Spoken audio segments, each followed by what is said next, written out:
Hey there, you're listening to You Still Going On About That with Rob Israel and Joseph K. You can find us anywhere you could download podcasts. You could also find us on Instagram, Twitter, and Facebook at YSGOAT. Thanks for listening.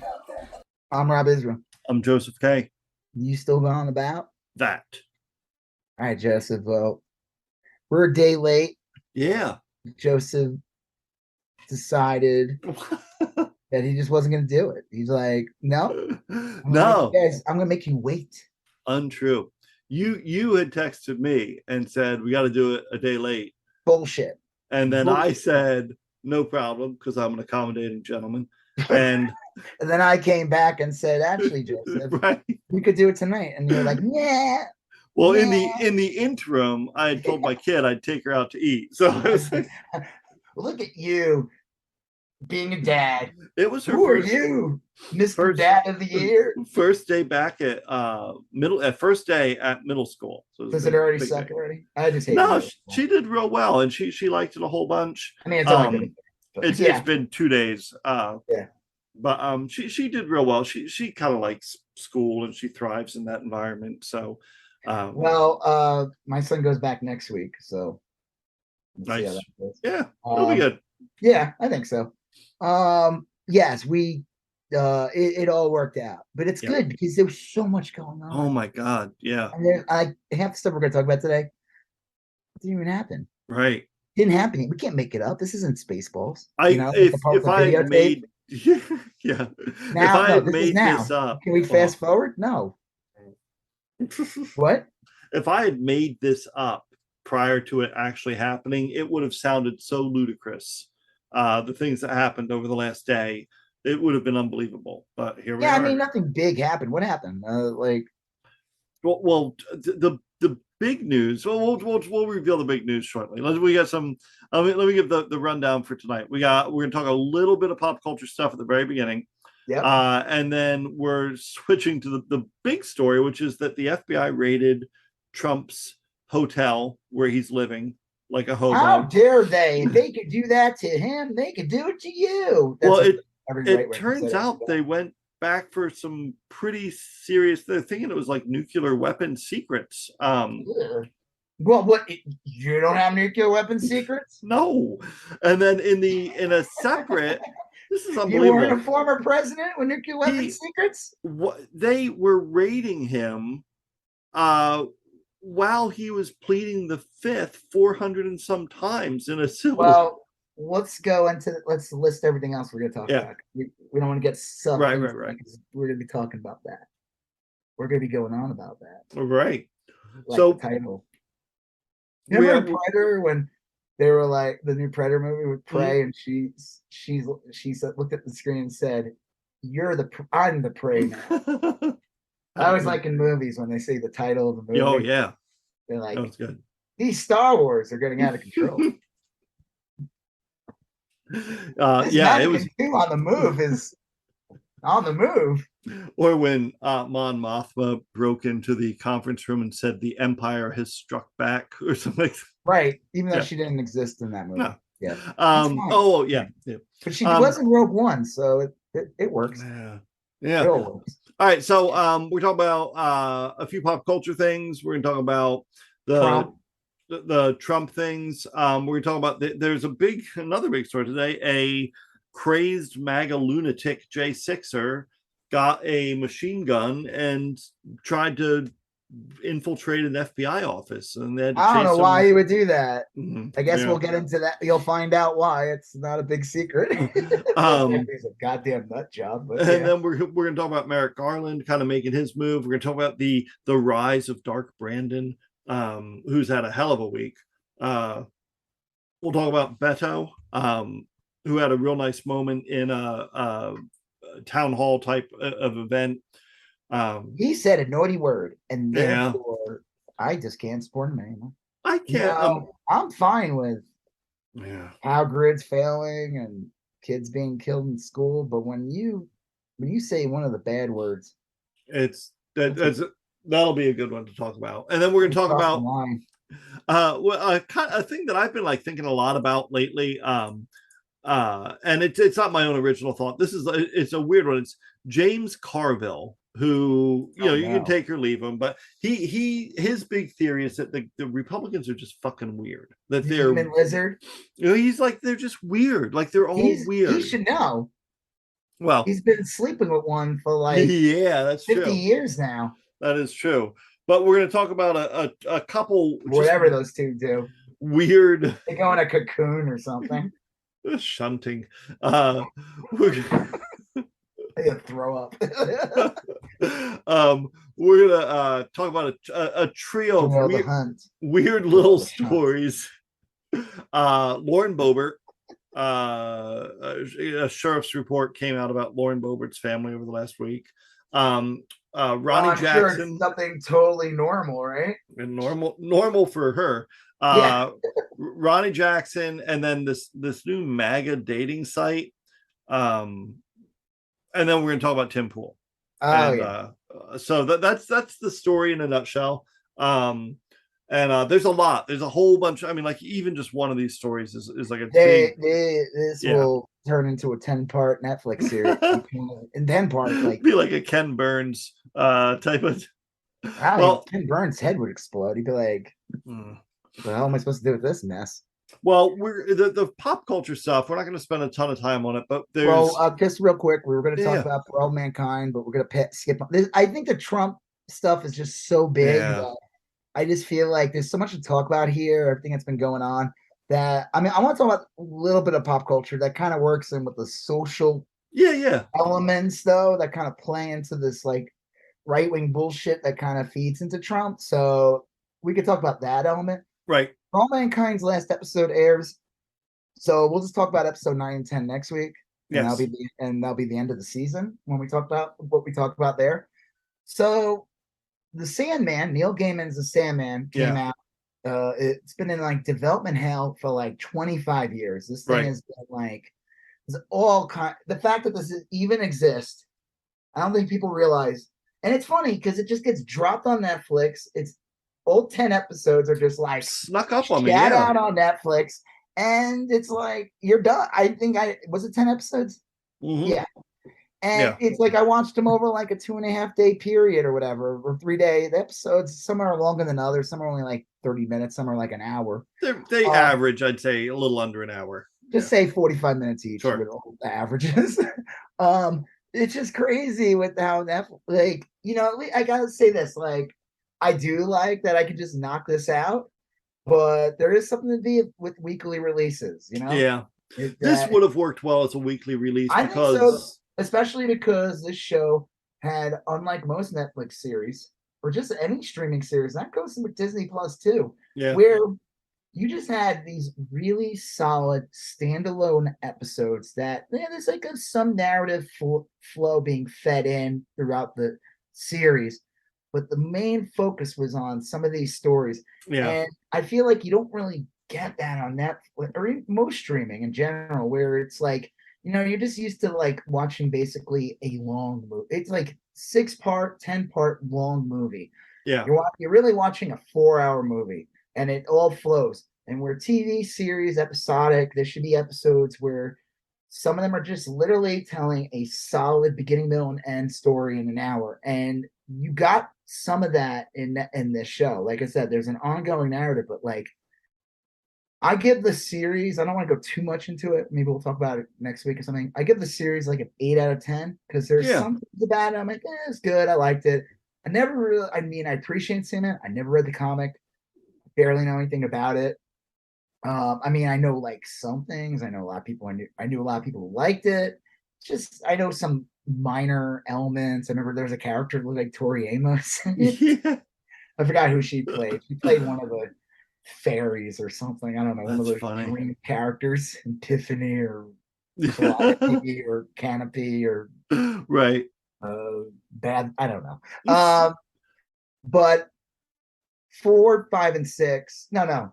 Was it? Yeah. 4 is Hell. The Hell episode's amazing.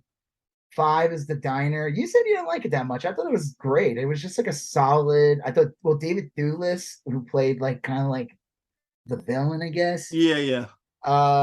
He well, one, that whole cab ride with that woman Yeah. who is from, she plays the therapist in Coach, no, what's it called? That show on Apple? Oh shoot, you're right. Ted Lasso. Ted Lasso.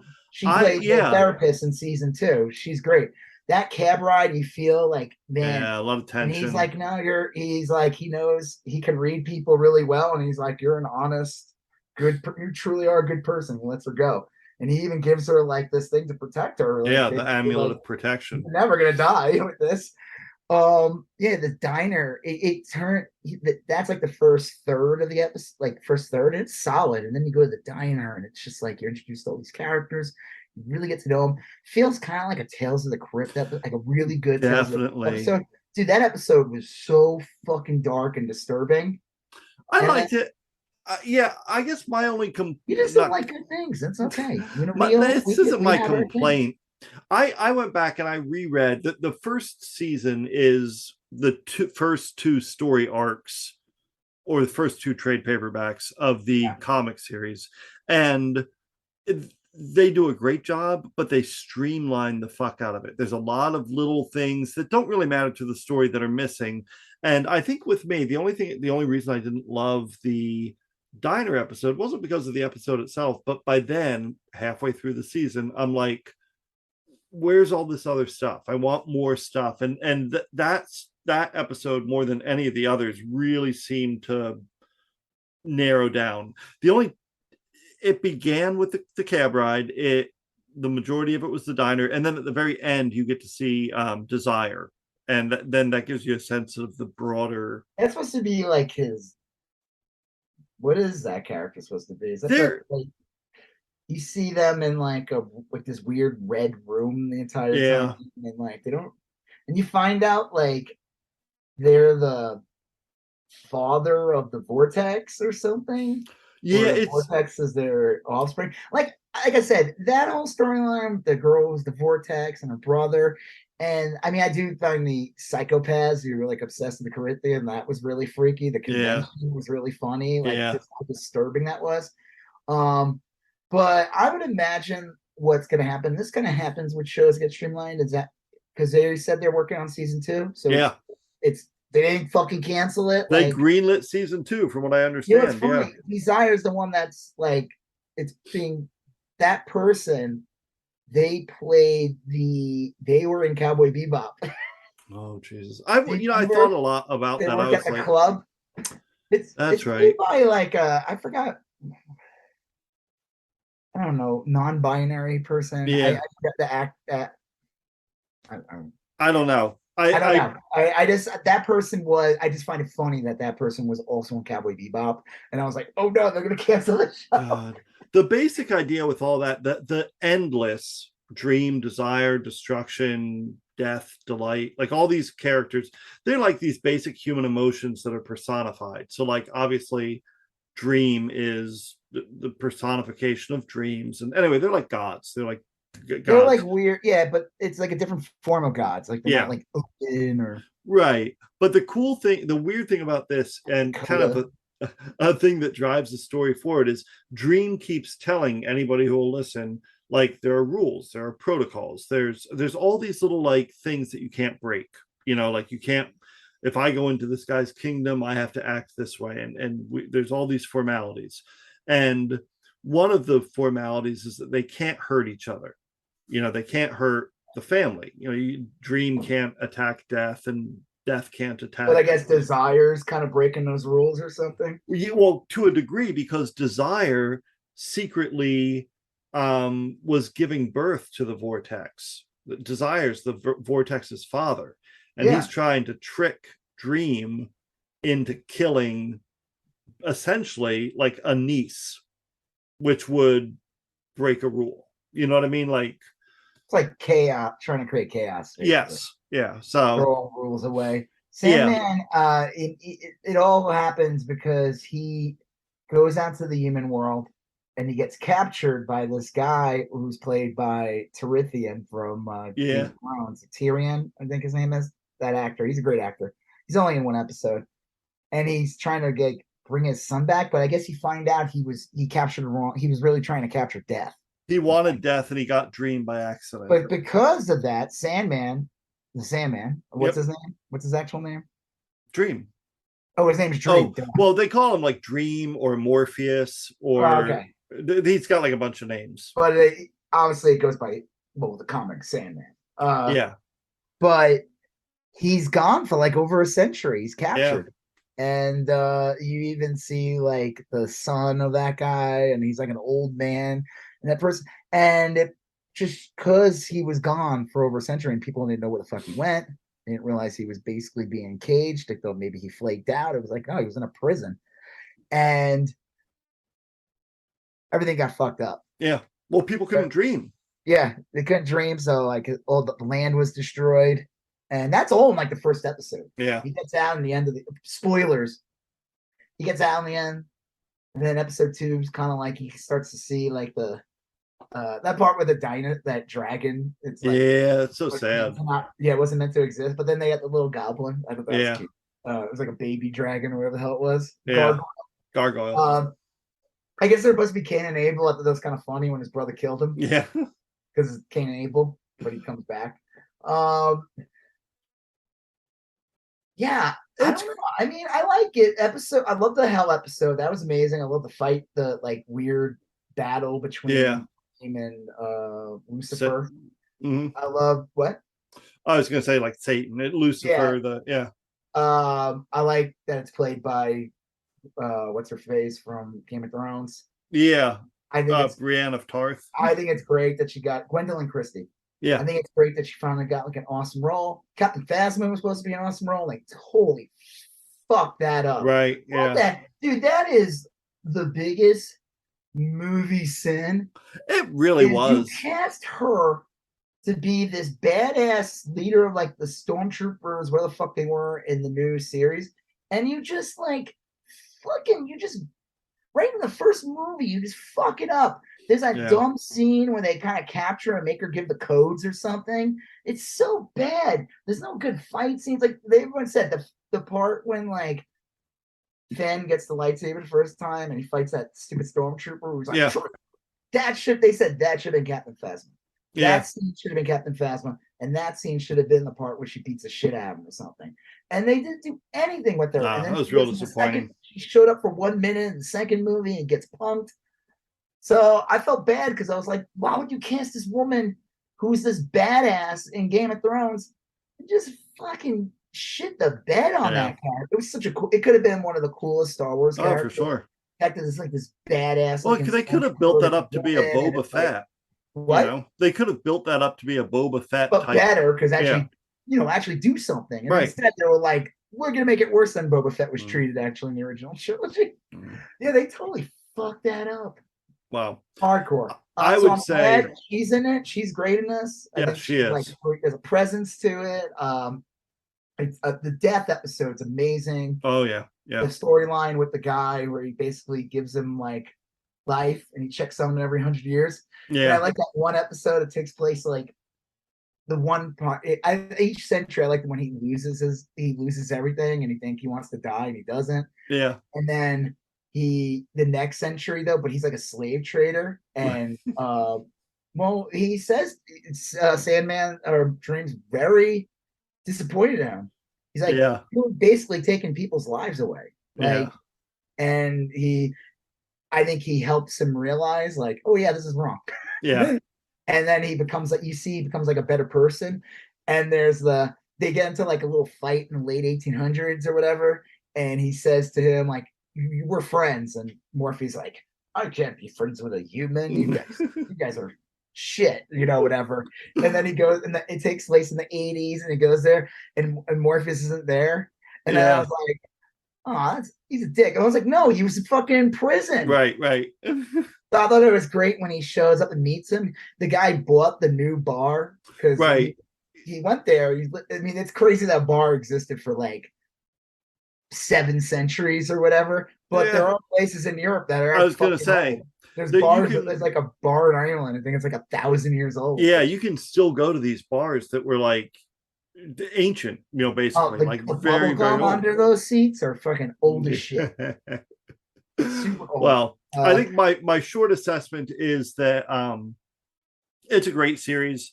It's not But it's perfect. so woke. It's and it's so gay. Oh my god! if you think that's woke and gay, you certainly haven't seen Prey, which is even Oh woker. man, that Predator and Prey was super gay. No, okay, no, there was this tweet. Some guy said something about. He said some. I don't know what this guy was. I don't know anything about him, but he put out a tweet saying like that Sandman was distractingly gay, and Patton Oswalt, who does the voice Crow, because Patton Oswalt has to be in fucking everything. Yeah. Which good for him. I'm not jealous. He plays Matthew the Raven. Yeah. Yeah, and he's supposed to be like a guy. He was like a person. Yeah, like, he was. He's supposed to be in like hell or something, right? They said like he wasn't even really a good person either. He just woke up. I think he was a villain in a Swamp Thing comic. Like, oh, are you serious? Yeah, he was one of the. They don't mention it in the TV series, but he was a DC character. He has in the book. He has a last name. Oh, that's interesting. Yeah. So they tie in Swamp Thing with Sandman. Yeah, I can see that working. So some guy said the show is distractingly gay, which I found really funny because I'm like, was it? How? But okay. And then Pat Oswalt tweeted something like leans in and was like, so tell me more. What was it? Like how? Yeah, like he said, like parenthetically, he said like leans in. What about this do you find distracting or something? He's like doing some therapist voice. Like, dude, that says so much more about that guy. Yeah. I mean, first of all, if you go into a show like Sandman and say it's woke, one, you've never read the comic, you know nothing about it, and you also don't understand that this comic was probably never meant for you. I mean, if that's your go-to, you don't need to watch it. I said, I really enjoyed it. I thought the guy who plays Sandman was great. Oh yeah, he was real good. I liked when he's kind of, obviously he doesn't look as fucking ghoulish as he does in the comic, where he's like a weird white elven, like a Robert Smith type. He had the hair. His hair was always like super crazy in the comic. And they kind of do that in the show. It's not as it's like a little bit. Batman had Wolverine hair, but it wasn't like he didn't have like foot long weird hair that went up. You knew it was Wolverine. It was there, it just wasn't insane. Yeah. And the same thing here. This guy looks like the Sandman, a real life version of him. Right. So, but they do a good job on it. I just think I'm glad it's getting renewed. I like that there were these episodes that kind of work. Like, I think that's the biggest problem with streaming shows is, unlike other shows where you can, like, bring up Seinfeld, for example. Yeah.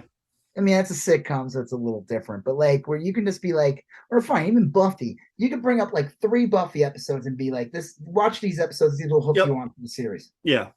And you don't really get that with a lot of streaming shows. It's like, start from the beginning and just stick around, Like, it's good. Not a single episode of Squid Games will make sense without the entirety of the show. Right. But I feel like you could watch the episode with Death. Oh, yeah. And with Death, and again, it works in twofold. It's like the first third's like a Death episode, and it's really good. It shows her what she does, which is kind of fucked up. The baby's sad as well. I was like, no, the baby. I was like, oh no. But she's deaf. And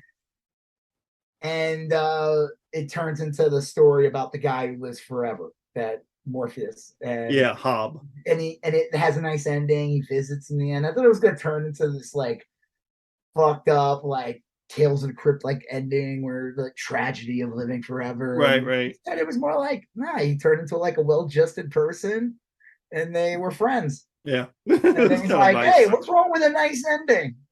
Yeah. What's wrong with that? Why can't we have nice endings? It was good. It was good. Go ahead. What? No, I liked that. That was real cool. And I think, like, again, I don't want to say, because I reread the first couple trade paperbacks and I didn't read the rest of them. I think there's a total of like 7 or 8 of them. You do see when Dream starts out as a dick. I mean, he starts out as a real kind of asshole. He is. He's a dick, and then he gets in prison, and it's like he learns how to be a better person. Yeah, and he's like in that episode where with the guy who lives, for centuries, he's a real dick. And then as each century goes on, he talks to that guy. Yeah. You see him like kind of change. And then being in prison, he like has a whole new perspective on things. Yeah. Because he was in the human world for like 100 years and trapped in this weird container. I have to like, I almost feel like I want to rewatch episodes. Like, how did they capture him? Like, why would that hold him? But yeah, it is weird. Like in the one big difference is in the comic, the guy, what's his name? Burgess? The guy who captures. Well, in the comic, he's a legit sorcerer. He hangs out with Aleister Crowley, and he knows magic. I think they hinted that he had some dark magic or some shit. In this one, it seemed more like he was just sort of he just kind of like stumbled across it. Like he got a magic book, and I don't know, it just seemed like he was not really super talented. They probably just didn't develop it enough, or you're trying to shove all this into like one episode. Right.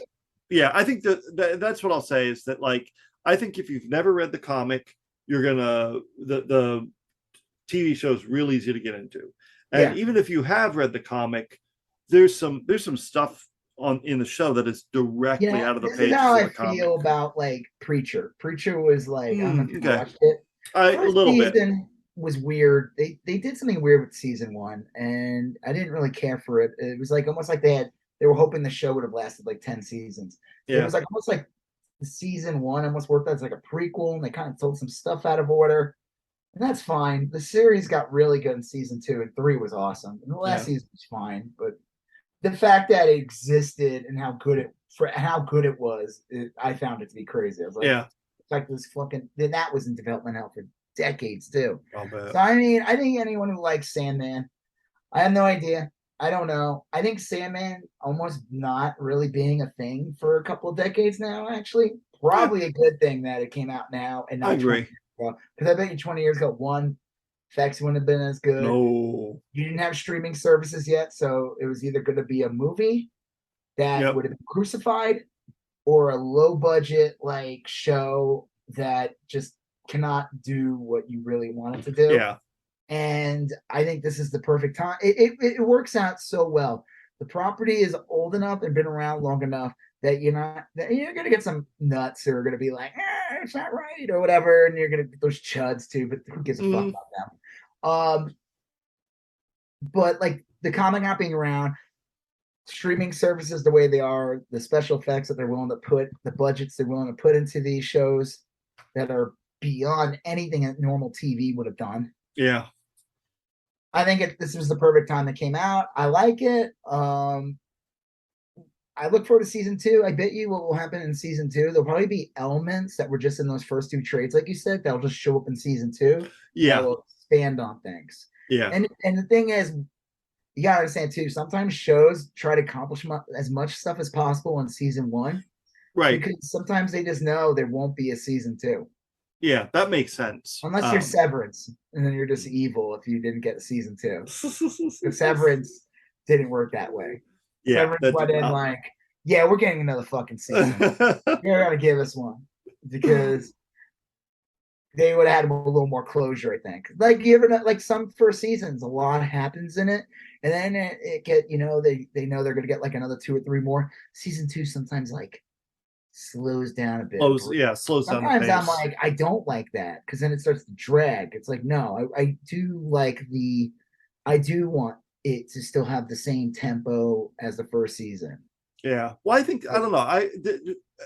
The Sandman would have been it was an incredibly difficult thing to translate from comic into film, and they did a great job. So I got a lot of trust in them for next season. The guy who plays him, I mean, like I said, I'm not a big fan of I never really read the comics, so I don't really know. He seems like he's good. Yeah. I don't know. I don't have any complaints. This was ever my favorite comic or whatever, but it is weird because it's a show about a guy who wants you to sleep. Yeah. Well, on a similar note, we both watched Prey. Now you watched it first. You watched it first and said it was great or really good, and then I watched it.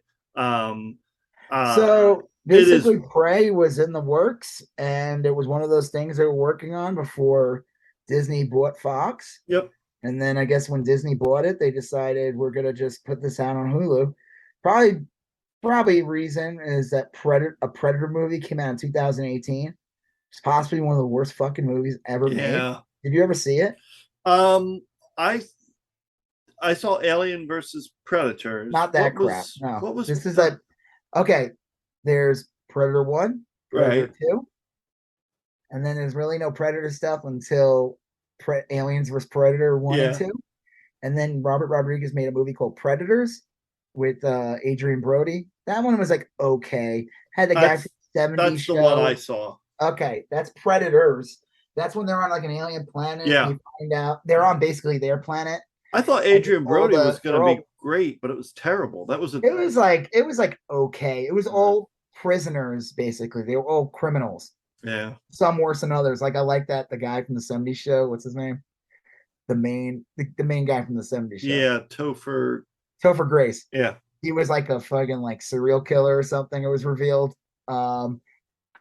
Then like what's his face showed up, the guy who plays Morpheus in the Matrix. Fishburne. His character was like he was like supposed to be someone who was like there for like years or something. He was like crazy. He had like the Predator outfit on or a husk of a Predator outfit. And that movie was like okay. It was fine. It was like whatever. I didn't really have an opinion on it. What was the fifth one then?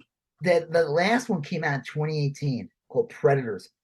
And it is one of the is it called or is it just called Predator? I gotta look it up. You said the other one was Predators. Let's see. Predators. I'm gonna look up Predator 2018 and see if that's the title. Yeah, because they fight a bunch of predators. And the Predator was the 2018 one. The Predator. Okay, so Predators was 2010. Right. I'll maybe revisit that one day. It was like okay. It was like there's people who hate Predator 2. I actually like Predator 2. Predator 2 is real fun. I find it to be interesting. They did something different. It's got Morton Downey Jr. in it, so that's great. Yeah. I mean, it's okay. I like the ending's the best part when the Predators give him the gun as a reward for beating the Predator. Right. So the Predator was this bizarre, like, I don't know, attempt at creating a franchise, like relaunching it, and it was super weird. It was like, it just was a mess. It was a fucking mess. And like, there was this kid who was autistic in it, and he had like, it was like somebody who never knew what autism was wrote this, and they thought that like, oh, everyone with autism has superpowers and it's so genius. Like, and it was like, yeah, you have no idea what the hell you're talking about. It was just comically bad. It is possibly one of the worst movies ever made. Like, it's up there with Terminator Genesis. Oh 2016. Right? Is that the not the one that came out recently with the woman that it's the one with the girl from Game of Thrones playing the Linda Hamilton role. So bad. One of the worst movies ever made. This one, The Predator 2018, was pure hot shit. Like, and it didn't do well either. It was just like unwatchable.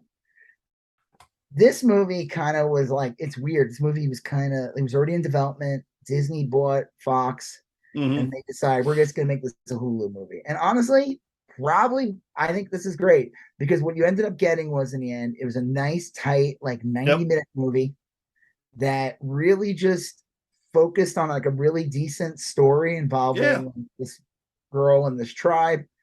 The fact that they casted all Native Americans. Yeah. You don't have fucking what's his face from Donnie Darko playing like Middle Eastern person, or Scarlett Johansson didn't show up as like that was great. It was well cast, appropriately cast. It was shorter movie than is normal. I mean, is it short? I mean, how long's Predator? I mean, it was like 90. Well, that was Predator was like filmed back in like 87 or whatever. They used to make movies. Yeah, but I mean, like, I don't know why movies need to be like 6 hours long. Predator Prey was an hour and 40. Okay, Predator 1987 was an hour and 47 minutes. Okay. Yeah. Okay, whatever. Well, you need that handshake scene. Yeah. That with Carl Weathers and Arnold Schwarzenegger. Yeah. The hands are like, and you just see all that muscle. Oh yeah. Predator. Sorry, I was getting excited. I always love that scene in Predators when one of the guys gets killed and they all just they just shoot the jungle. Yeah. Well, and they have like no weapons when they're done. They're all just like, duh. They're all fucking dumb as fuck. Like they wasted their entire artillery. In Yeah, that one scene, they shot the leaves. it's just yeah, that was a pretty iconic I like scene. that one guy who shaved his sweat. Yeah. Actually, what's funny about The Predator, it was directed by the guy who was in Predator. Yeah, Shane Black, right? Yeah, he was in the first one. Yeah, that is kind of weird. He must have been sleeping when he directed Predators. He was like, I don't know. I don't remember that movie. I was high. Well, this is a great movie, and I'll tell you, it would have, and a lot of people have said this, isn't my thought, but like this movie would have worked if you took the Predator out and put in a bear, or took the Predator out and put in a European colonizer, or I mean, like, yeah, that I like that. What I liked with this movie was obviously, I guess originally it was supposed to be shot in like whatever the native language was with this tribe. Yeah. There is a version of this movie where it's dubbed. Huh. They did make a dubbed version. Like you could watch it in the original language. I am assuming that yes, it's in English, but it's kind of like one of those things where they're not really speaking English. They're not speaking English. They're speaking their language. We're seeing from their perspective. And I think it was smart to have the one of the protagonists, the French, be French trappers. So they're not speaking English. Right. And being confused because they don't understand each other. So you have them speaking French, and then they had that one guy who was kind of like a translator. Yeah. And he says, I could speak your language a bit. So there's like this little bit of a conversation between the two. Yeah. It was kind of sly how they did that. Like that is funny. I hadn't thought of that. Now maybe they could have did the audience a favor a little more to imply like they're really speaking a native tongue, or I don't know what the whatever language.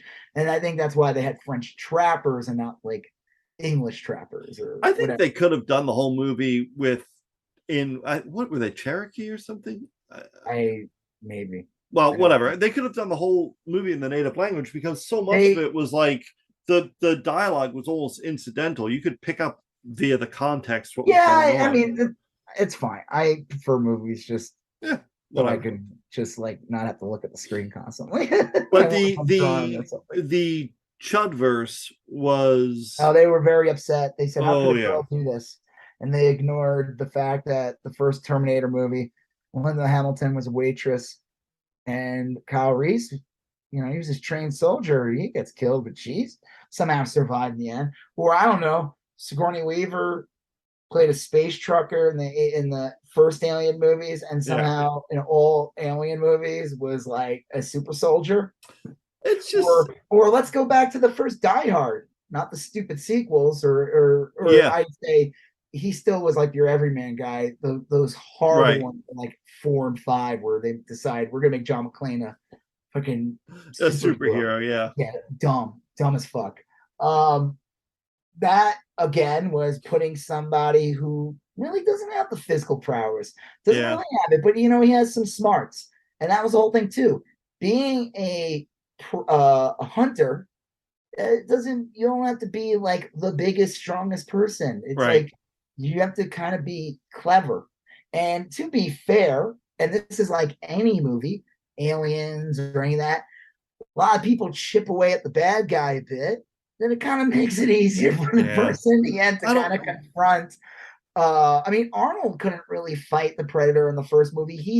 He laid out traps. That's how he was able to beat the Predator. They all rely on luck or cunning to some degree. She realizes his weapon, that his helmet she was able to figure it out.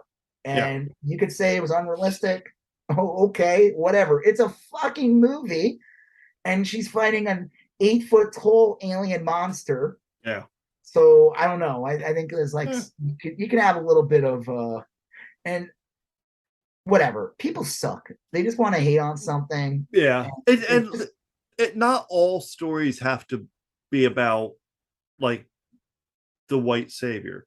I mean, like there can be plenty of stories like that. I don't even know if it's like a white thing. It's more just misogyny. It's like, well, how could it be this small girl? Oh yeah, no, like, I agree. Be fine if like the brother beat the Predator in the end. They'd be like, oh, that makes sense because he's physically stronger. It makes total sense. Of course, it's like the dumb argument these assholes make when they gets in. I know he wants to talk about the trans sports thing. We're like, well, of course, if a guy wants to become a girl and enters sports, he's gonna dominate because he's a man and he's super powerful. If they made it about the brother instead of the sister, then they would complain that this isn't plausible because the Europeans would have had a better chance at beating the Predator. There would have been. The French trackers were dumb. Yeah, they were. I'm sure they were dumb as fuck. They had guns. That was like their edge. Well, and they were horrible people. I mean, this is the last thing I'll say about the movie. Yeah, I like that thing with the buffalo when they show them all skin, and you first think it's the Predator that did it, and you're like, no, it was them. They did that. They destroyed all their food, knowing they knew that the tribes relied on these animals for like all their everything. And so what they did is they basically killed them and skinned them and left them there. Yeah. They knew exactly what they were doing. That's how you eliminate people. You take away their resources. One thing the movie did super well, and I mean, this isn't like a revolutionary thought, but the whole notion of like prey and predator was like really played up. Like there were so many shots of like a snake hunting a mouse, or a coyote chasing a rabbit, then the bear, and then it was just this giant food chain. Even liked when she trapped the hunter in the end. That asshole with the cigar in his mouth. Traps him, gives him make sure he has the gun, right? Knowing full well the predator goes after the prey. He doesn't go after the prey. He goes after the hunter. Right. That's how the hunt. If you watch any of the Predator movies, they implied that. They show they specifically like in the first movie they were going into like a war-torn like Central American country. Central America country where there was some kind of conflict going on. And then in Predator 2, they were going there during like some kind of like LA riot type thing. Yeah. And there was basically implied that basically and then when he hands them that gun and it shows like it looks like conquistadors or like early 1700s, it shows that's when you learn that the predators have been coming to this world, to our world, and they like to get involved and hunt during the conflicts. Yeah. They find conflicts that are happening in humanity, and they go in there and they pick off. It's like their challenge is to go after the top dog in our world. So like that's why he would hunt the bear. That's why, because the bear was the predator. So she figured out that if I give him the gun, right, predator will naturally go and attack him because I'm just a little shit. I'm not. She acknowledged that she's the prey. Yeah. She made herself the prey so that the predator would kill the hunter. It is. And if you watched any of these the first two movies, it's kind of implied that that's how the predators work. Yeah. They go after, they want to be the alpha or the top. They go after like if the strongest man in like WWF, the hunters right. kill that guy. Like that's how it works. So she was able to outsmart the predator in a way. And the thing is about the predators, they have rules. They have a culture. They have rules. Yep. So they follow that. And that's why like movies like Aliens, Predator, they kind of made it like in the end, the predator is almost like the good guy. Yeah. Because he has some kind of code, while the aliens are just these out of control, acid dripping monsters. The aliens are like complete monsters, like literally monsters. And they're just a hive. They have no code. They literally, all they want to do is plant. Well, they're like weapons. They're bioweapons. They're bioweapons that like got out of control. And the predator is an actual like species that has like some kind of code. They're almost like Klingons in a way. Yeah. So I liked it a lot. It was good. I mean, is it a perfect? No, but it made me hearken for like, hey, you know what? There's nothing wrong with 90-minute movies. No. Not every fucking movie needs to be like 120 minutes. I think that's where like these other Predator movies failed, was they kind of they tried to go too far into explaining the culture. They tried making like a franchise and it just made it really stupid. And really how the Predator works really well is these like type of situations. And like you said, the Predator, it could have been a bear. Yeah. It could have been like could Could have been anything. Yeah, it could have been a vampire. It could have been a bear. It could have been a hunter. It could have been a rival tribes person. Yeah. Could have been anything. But like I said, they show her. I mean, like, okay, the axe thing was cool. I like that. Yeah, that was fun. Axe. I mean, obviously, would it work that well?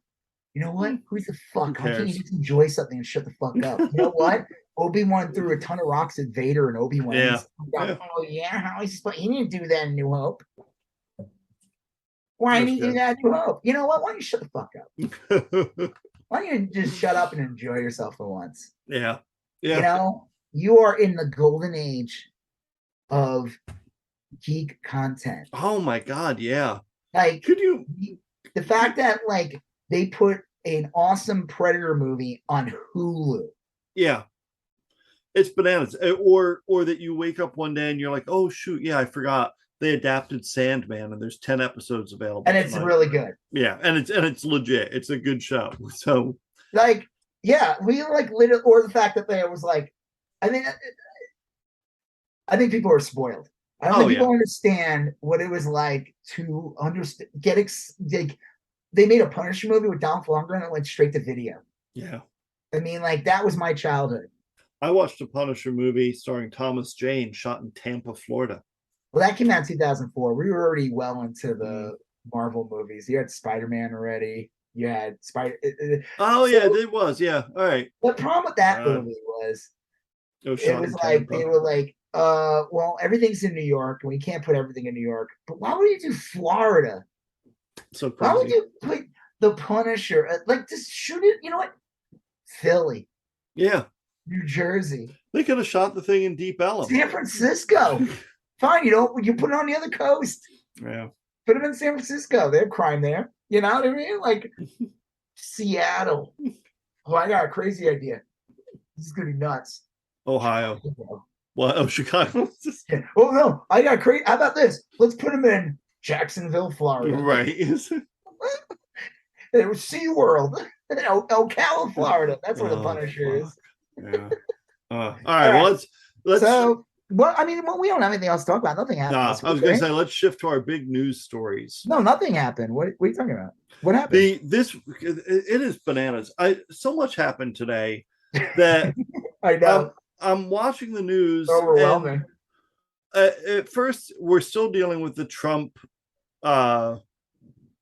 search warrant. And then also I'm like, well, I still need to hear about the 400 times he pled the fifth in a civil case in New York. And then like simultaneously, there's like more stories coming out about the raid. And then some lunatic Magachud in Ohio starts shooting up an FBI office. And then later on in the day, it turns out that like Trump may have stolen nuclear secrets. I mean, it's like like if we did this podcast yesterday, maybe we would have talked about Prey and Sandman, maybe the last episode of, or the second last episode of what's it called again? For All Mankind. Yeah, space show. Well, and then we took the day and did this instead, and it was like, oh my god, like, I mean, okay. And I love the Republicans trying to defend this now. Well, they're like, what about Hunter Biden? I'm like, well, did Hunter Biden leave nuclear codes around in the hotel? And yet, never mind that all of this is so glaring. It's just so, because like this was Trump like buttered his bread on that Hillary Clinton email story for like years, and then said he was going to lock her up. And then when he got in office, he asked for and passed a specific law that addressed mishandling of documents like this and made it a felony. Which is going to bite him in the ass. This guy's such a moron. And all of this is like happening at once. And I remember like going to bed last night. They're so arrogant. They're dumb. It's crazy. And I feel like I need to slow down. But all yesterday, they kept saying like, well, I don't know why didn't the FBI just ask for these, or why didn't? And as it turns out, the National Archives have been asking for this shit for years. Like years. They knew Trump had this stuff, or stuff, and they asked for it, and he said he didn't have it, and they asked for it, and then he said, oh yeah, well, I have some of it, and then they asked for it. It's like his tax returns. It's the same shit. And now I'm wondering, like, did they just recently find out it's like nuclear stuff? I mean, if they had known this all along, they should have like smashed windows with SWAT members to get these Should have back. been like the end of National Lampoon's Christmas Vacation, where the SWAT teams come in. Yeah. And the thing is, the right wing will make you think that's what happened, but really all it was like some FBI agent showed up. They called ahead. Said, hey, let's we're coming into the office, take the stuff that we said we were going to do. Well, I wonder, okay, Trump was he wasn't even there. He was in New York. Yeah. Well, I wonder if that's on purpose, because Trump was in New York and they called the Secret Service ahead of time, but a lot of this shit was in Trump's safe. And it's insane that because Mar-a-Lago, people keep forgetting. Mar-a-Lago is not really Trump's house. Yeah. It's a fucking hotel. It's not even legal for him to live there, supposedly. Yeah. It is illegal for him to claim residency at right, because he got a tax break saying he never would live there. So it's like this weird thing, and the fact that there's like nuclear code at the Holiday Inn. Well, that's now towards the end of the day. Now this started. Well, let's just start real. Okay, yeah. Start. When did this first start? Was it Friday last week? Jeez. No, because it was Monday. It was Monday. It was Monday. And it was great because they were like, Monday usually sucks. Well, it sucked with Trump. Yeah. Because Monday was when it happened. And it was like late in the day when it happened, when the news got out. Right. All the right wingers are like, if it could happen to him, it could happen to you. And I'm like, wait, we're former presidents that refuse to give security information that we're supposed to give like 2 years ago. No, we're just people. No, wait, rule of law is finally catching up to him, and or maybe it was like, oh shit, because remember what the thing with Alex Jones last week was? Yeah, that's what we were thinking. All his shit leaked, and he was communicating with Alex Jones, so that probably was just like, fuck it. Like we have all this information now. Now we have everything incriminating. Or who knows? This shit takes a while. And they were like, yeah, we're gonna do it here. Well, I don't know. There's a lot. Right-wing lost their mind, acting like we were living. They're demanding the FBI to be defunded. All of a sudden now they're anti order. Yeah. Which is, and it's funny because everyone's like acting like the FBI is this Democratic arm of the Democratic Party. We're like, well, first of all, the head of the FBI was put in by Trump, and he's a Republican. And I think I was watching like Sam Cedar or something, and I think he said not once has there ever been a Democratic leader in the FBI. Yeah, they always are conservative. Like they're always like they tend to be Republican. Like that makes sense. Every head of FBI, and J. Edgar Hoover, wasn't he like right wing as fuck? Oh yeah. And I mean, whatever. It was very. I would imagine, like it was funny. It's like fuck this guy about fucking time. But then today, two things happened. Some nut job decided after 3 days of right wing hysteria, basically saying we're gonna fight back, like Steven Crowder, like tomorrow. Right. Yeah. Like, and you know what it was? He was selling T-shirts the next day. Right. Yeah. Fucking clowns. War starts tomorrow. Own these T-shirts. I have right. And a 60-40 poly blend. That guy sucks. Yeah. He was putting out this pathetic performance, crying about like law being like, it's like, dude, you're Canadian. Get the fuck out of here. But then some lunatic that, I mean, like, what do you? Okay, if the right wing did not do any of this stuff, would this guy have done what he did today? No way. No. Yeah. No, he got riled up. You had Paul Gozer, you had Marjorie Taylor Greene, you had Lauren Boebert, you had like Marco Rubio, Tucker Carlson, Ted, Shapiro, all these people, Charlie Kirk, Newsmax, all of these people saying, they're literally saying the FBI has become corrupt. They went after Trump and they're coming for you next. And then these unhinged lunatics start reacting violently. Well, fuck, no kidding. He showed up it was a 42-year-old guy, fully armored, right? Yeah. Showed up with an AR-15 and a nail gun. Yep. To the Cincinnati, where was it? Cincinnati? Cincinnati FBI office. And started shooting the window. Yeah, I didn't originally know why he had a nail gun. I was like, if you have a high-powered rifle, why do you need a nail gun? He didn't seem like, he's probably not the most rational person. He thought the nail gun could puncture the bulletproof glass of the FBI office.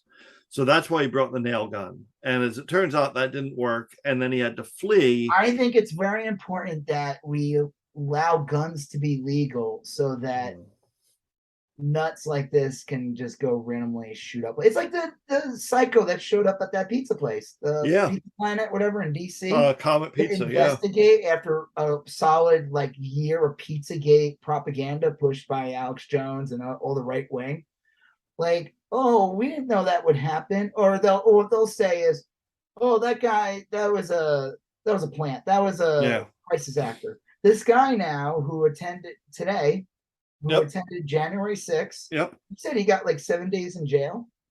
Oh, I was just saying that. I don't think he even went on trial for going to January 6th yet. I think he was just a guy who was at the Capitol on January 6th. Okay. Clearly Antifa, and just his Antifa story going, of course. And clearly it was Antifa that attacked the FBI today. It only makes sense. Yeah. It makes sense that Antifa would be there on January 6th to try to Trump in power. Trump, so he could stay in power. So they could have something to be mad at. Yeah. It's so exhausting. It's brain dead. It's it is. And what's satisfying about the whole Trump thing is that it happened right after CPAC. Literally, CPAC was this weekend, and the cuckoo, caca, crazy shit, all the insane stuff they say. I love there was that one guy, Brendan Straka, who was he was part of the move. What were they called? Let go. I don't know. Walk Away or Republican. What is it? Walk Away or Walk Away? Yeah. Dude, there was this guy I went to high school with who was pushing that shit like crazy on Facebook, and I called him out. I'm like, dude, you were never a Democrat. You get all pissed at me. You're not. You're always a libertarian. Who are you fucking fooling? Yeah. This guy who would walk away from the Democratic Party for Trump? Get the fuck out of here. Brandon Straka, I first heard his name. He got kicked off a flight. He was supposed to go to that Tulsa rally, and that's the rally that killed Herman Cain. Yeah. That's where he got COVID and died. And Brendan Straka was supposed to be there, but because he refused to wear a mask, they kicked him off the plane. I don't know if he ended up going or not. But he supposedly was there on January 6th. And the funny thing is, he's doing this performance bullshit where he's in a cage. Yeah. You see the thing when Margie Taylor Greene went in? It's like these people are such bad. They all want to be actors. Yeah. A lot of them really are. Yeah. Yeah. Well, they are. They're all legitimately. Agency. Lauren Boebert, Madison Cawthorn. The funny thing about this is that this guy supposedly was turned on so many he, I guess, was there and began a prison. He ratted on a ton of people who actually went to prison. Right. He and cooperated this guy is greatly. CPAC doing this bullshit, and it's like, dude, you literally are a rat. Yeah. You no one calls him out on this. These people are clowns. So Trump it wasn't even a raid. They make it out like to be a raid, but the FBI going there, seizing this stuff that they were supposed to have. It's just really funny after CPAC happened. And it's really fucked up when you find out today that it got out was that one of the main things was this nuclear code information. Yeah. That I guess was just in Mar-a-Lago sitting in a vault or some shit. Yeah, this is a fucking desk. It was in a room, and I want to say some of it was in a safe, but it is so. He was such a fucking careless president. I remember when he was president, and there was this thing this video got out of him in Mar-a-Lago, and he was laughing. Yeah. Because he still acted like he was a guy who runs hotels, even though he was president. The whole thing was a grift. And he's telling the people, like, isn't it funny that that guy over there with the suitcase in his hand, he has nuclear football, and it's here in Well, Mar-a-Lago. It's like, what the fuck? he used to talk to other leaders like at the buffet line. He'd be like in the You should buffet really try line the steak. to get like a piece of carved ham, and he'd be on the phone with a foreign leader, like talk, and he is just swinging his dick Don't around skip trying on to. the ham. God, it is so So you remarkable. said that you were talking to me before we started. You started talking about like not just like nuclear codes and people like you said something like this information could have went to the Saudis, but you said something about like nuclear subs that he gave them. Oh yeah, back when he was president, he gave away the location of some of our nuclear powered subs to the president of the Philippines, just casually, just like he didn't know any better. Like he's just, I don't know. I mean, like I said, if he is not a puppet of Putin or the Saudis or anything like that, yeah. then he is a puppet without strings, which is like the best kind of puppet, I guess, because he's Oh. so stupid. And you could just like the best was I remember the right wing be like, look, when Trump shows up to a place like China or whatever, they make steak and stuff for him. And it's like they do that because they know that he's a child and they could get him to butter him up. Yeah, the reality is Trump should, in theory, eat their food or whatever they make for him, and that's it. It's called diplomacy. But they knew they could get anything out of him. Right. They just bust out the Kraft mac and cheese. Yeah, like apple slices, like he's a fucking 4-year-old. And yeah, and it was like, dude, they're literally enabling him to because they know he's easy. Yeah. Well, the fact that this guy was president is insane. It's stunning. It really is. You forget about it. You forget how crazy it was that he was president. What kind of fucking circus that was. The arc here of him saying that Hillary Clinton needed to be locked up because she mishandled classified information, to within 4 years hoarding classified information in your basement at a hotel, is just, it's beyond the pale. I mean, like the hypocrisy, I don't know. It's really remarkable. And this nuclear angle's been coming out over the last few hours or so. He should be in prison just for that alone. That's like a big deal. And we don't even know we don't even know what kind of information it is. It could have been a state secret, like where our missiles are kept. It could have been our counterintelligence on some other country. He could be like trying to cut a deal with Putin or the Saudis, that guy had private meetings with Putin. I'm so sick of any of these people. I always found it weird. There was this like weird fake leftists that they would push this whole thing called Russiagate, because like MSNBC and them would bring up the connections, and they were like, look, this is all bullshit. And it's like, wait, why do you care about this? Like, wouldn't you be more concerned with the fascistic takeover of this country with Trump as president and the authoritarian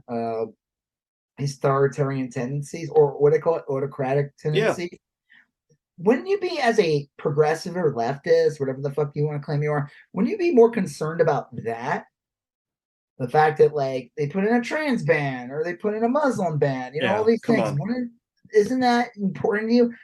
No, I don't like the fact that they're spreading these lies about Russia. And it's like, I don't trust it. That's a red flag. Well, that's a huge red flag. That's a weird, like, I don't know. Like, that's almost like the joke is, that's like Antifa helping out on January 6th. Yeah. It's like it's counterintuitive to everything that Antifa would be for. Why would they help keep Trump in power? With all of these things, the simplest explanation is usually the correct one. Like, Trump probably did take a bunch of documents and he's trying to figure out how to profit off them.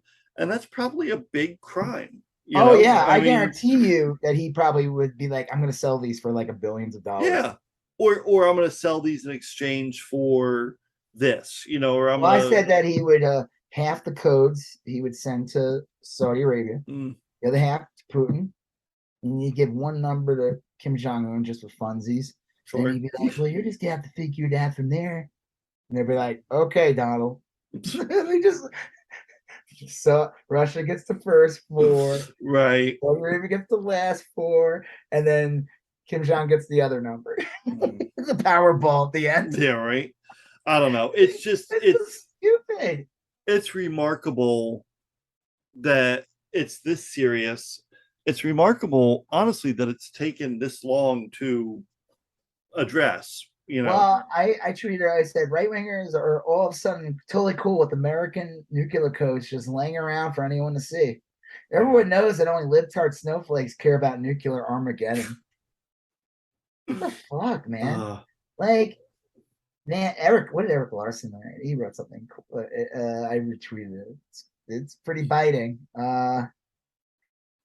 He wrote, Donald Trump being executed for treason on the White House alone is the closure America needs to start the healing process. I mean, like, this is like straight up. This is the kind of shit. Like, well, one, you should not be able to run for shit. They said, though, there's another reason why the right wing's freaking out. They're like, his poll numbers were so high, and that's why this is why they're going after him now, because if he's like convicted, he can't run for anything. Like, if they get him on something and he's like considered convicted or whatever, he can't run for president. And like, they're just doing it to stop him because they know he would win. I'm like, would he? No, I don't think he would win. I think that the problem with him being in there would just cause chaos. Yeah. The idea that this guy who tried leading a violent coup on January 6th so he can steal the votes and not even just steal, but intimidate people. Yeah. Like, I have a mob. I'm going to send them. I'm going to send my mob. And I'm going to intimidate you. I'm going to intimidate lawmakers. Maybe a couple of them get killed in the process. Who knows? Whatever. And now after that, I should be able to run for president and do what I want. Yeah, but you're probably going to we don't think it's a good idea you run for president. Right.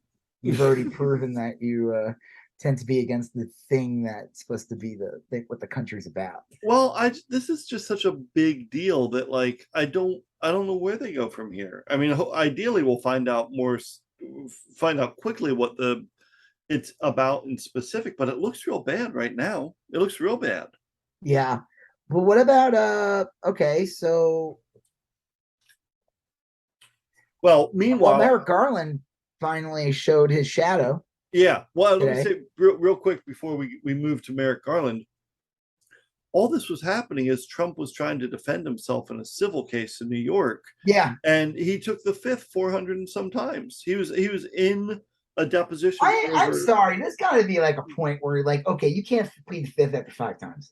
Well, but then you would get how about this? Be fair, 100. After 100 times, you can't. But then all the lawyer would do would be like, well, my first question is, do you like ham sandwiches? Or something, and hoping to trick them into pleading the fifth.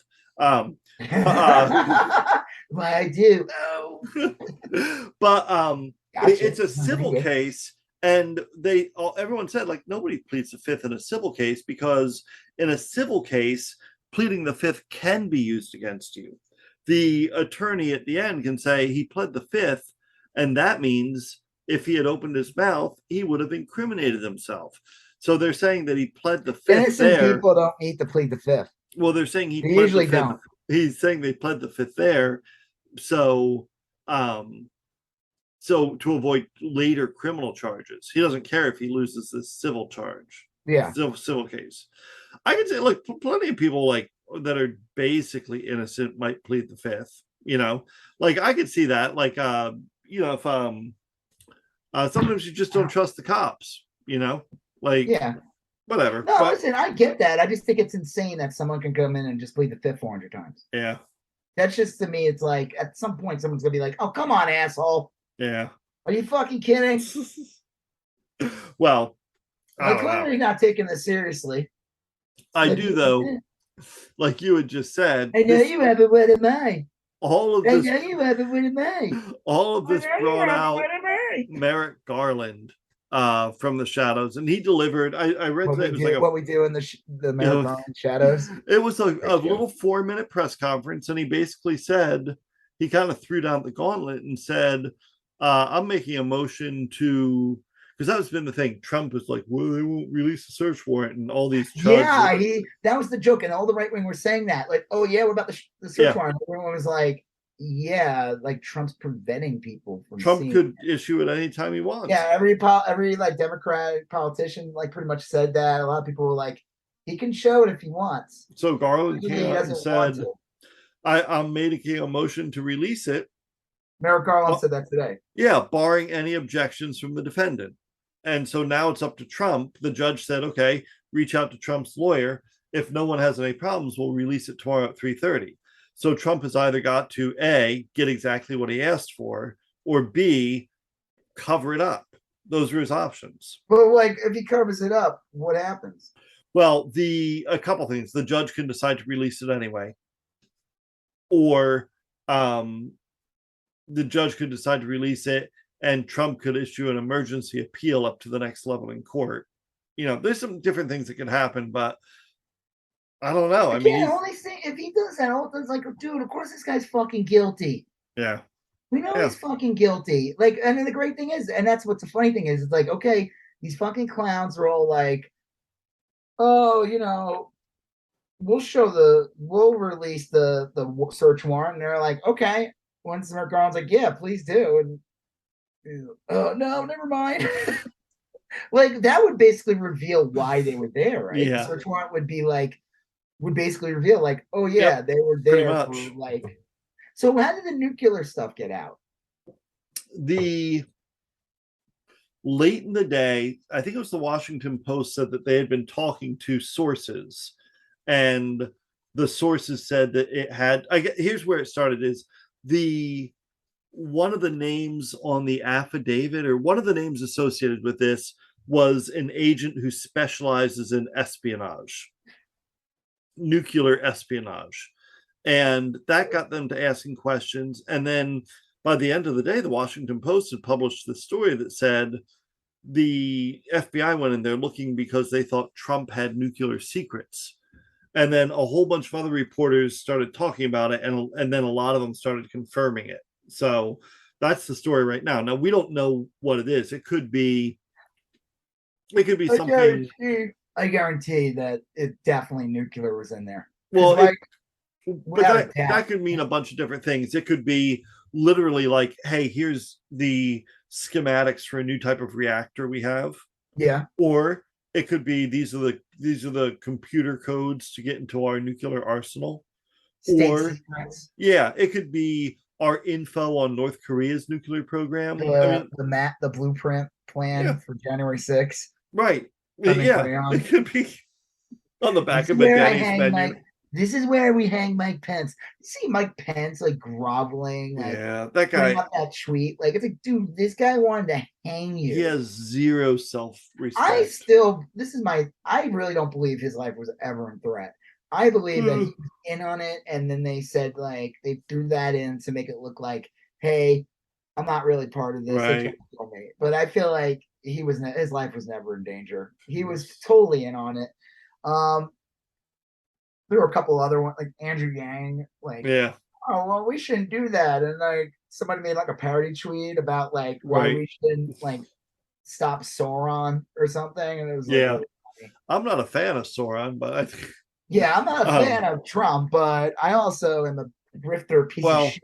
So we did see a lot of like presumably Democrats, they're not really Democrats, but like Como and Yang come out and support. Como is like Blagojevich came out. Okay, funny thing about Blagojevich is people brought up like, why did Trump pardon him? Right. Well, one, his wife like begged him. Yeah. I guarantee you 90% of the reason why Blagojevich got pardoned by Trump was because Blagojevich was on The Apprentice. Right. And I guess Trump liked him on the show. He was good. Got good ratings. Sure, I'll pardon him. Sold more lemonade than anyone else on episode 4. Sold more. What was that called? Jolly Time? Lemonade. Next, sold more Sunny D than anyone else. Wow. Adam Baldwin, Stephen Baldwin couldn't sell Sunny D, but Blagojevich could. Many Whoppers were sold that day. Well, I don't know. It was like the litmus test of like who's a shithead. It was like, okay, it's either you're laughing about this, and it's like, finally, it's just funny. Right. It's more funny than anything else. Or you're a right-wing psychopath calling for like World War III, Civil War, or you're just a fence-sitting grifter piece of shit who acts like they're this progressive or whatever, but they're trying to like, get that yummy right-wing money. Yeah. It is. Yeah. It's crazy how profitable it is to be like Oh yeah. a chud. It's totally nuts. It's like comedians who like, oh, I hope I don't get canceled. Oh, that would be terrible. Oh, please don't cancel me so I can like put an ad up on my next show saying they tried to cancel me, and all of a sudden now it's sold out, Yeah. This shows how like that's not the right word, reflexive people are. Yeah. Reactive. Reactive, how they just, so many people fall for that crap. Well, yeah, a lot of these people have like something, they feel like their life is out of control, or they feel like times have passed them by, and they latch on to this easy to understand movement. I'm like, how are people not bored of Trump already? That's the big thing, is he's like, he never does anything he says he's going to do. He didn't do anything, and all he does now is he's like, what's his face from LaMotta from fucking Raging Bull. Yeah. It's like he just sits in Mar-a-Lago and complains about like how the election was stolen from him. Yeah. That's literally what Trump is. And I'm just like, someone on my Twitter, I asked that, and someone said that they would have to get a new personality if they stopped following Trump. I just think it like, it's just pathetic. I put out, okay, so the best thing about all this was there was a meme going around before even the Trump stuff started Monday. Dark Brandon. Yes. So this is really funny. The right wing is like getting like Ben Shapiro's reaction to it is super funny. He's like a baby, like the kid who like is upset that his friend's beating him at Street Fighter. Now he wants to shut off the game. All these people like acted like "Let's Go Brandon" was this amazing meme, and they sold a bunch of T-shirts and all these douchebags like, yeah, let's go Brandon. That's like, which is code for fuck Joe Biden. Which is like, that's all it was. Just say fuck Joe Biden. And they're like all calling him Brandon. But then there's this meme going around called Dark Brandon. Right. It's like, pretty funny. And it's like it's like literally the best. It's taking back this already really stupid. Let's Go Brandon is dumb. It's childish. Yeah. The fact that they still use it is like lame as fuck. The fact that people wear T-shirts of it and have like that's banners. very surprising. Like if you ever see people selling banners, they'll have a banner and then they'll have like a "Let's Go Brandon." Yeah. It's all part of their grift. And this Dark Brandon thing is hysterical because it's like, it's one funnier. Right. Because it's ridiculous. Yeah. And I guess the Biden administration picked up on it and they've been using the Dark Brandon. Yeah, I heard they were a little late to the game, but have kind of adopted it in the meantime, which is kind of funny. In the meme time? Someone's like, is Biden gonna get reelected just like a Morbius? Yeah. Oh yeah. The studio re-released Morbius in the theater, thinking that because it became a meme that it would do well. He's like, Biden's gonna get reelected based on that, and I'd be like, you know what? Probably. Yeah, it could be. Yeah. I did the drawing. I had a drawing of Biden eating a Trump ice cream cone. It was that was a good one. It's like Trump's all sad and gross, melty ice cream, and Biden's like swallowing him. And I did that like literally the day it was announced that Biden won like Georgia. Right. Whatever fucking finally. Remember that count? It took like a week. Oh, it was Yeah, and there were like people literally dancing in the street like it was the end of Return of the Jedi. Yeah. Right. Fucking MAGA hats, people playing Ewoks, right. drums on MAGA hats. That was good. And I made that drawing, and then I totally forgot it, and then the whole Dark Brandon thing, and I'm like going through my artwork. I'm like, oh shit, I have that. So I just added like the red laser beams on it. Yeah. Well, I mean, like, okay, it's a meme, but like the thing is, the Biden administration actually has accomplished some big shit in the last couple of weeks. One being like, okay, one of the arguments the right wing was making was gas prices. And guess what? Gas prices are down like $1.25 on average everywhere in the country. Almost. Some are a little high. Like in my area, the gas prices are a little weird. They're like some areas where it's like $4.20. Yeah, but 420. It's Colorado. I actually didn't do that as an accident. 422. And then in some areas near me, it's like 361. Yeah. Whatever. But it's not over $5 anymore. And it hasn't that's been a big for deal. A couple of weeks now. And yeah, it was scary. It was like we had to like kind of not drive too much. I mean, It wasn't that bad, but for a lot of people it is, especially people who have to commute and they like literally all their gas is used to literally just drive to work. Oh yeah, I used to drive a long ways to work. To school or camp or do anything. Yeah, do errands. So that was scary. The Republicans were pushing that, and they were pushing the whole inflation thing. And I guess they had this. What do they call it? Like the inflation. You're not talking about the inflation curve, are you? Yeah, whatever. Like they voted on something recently, like implement something that will help stop inflation.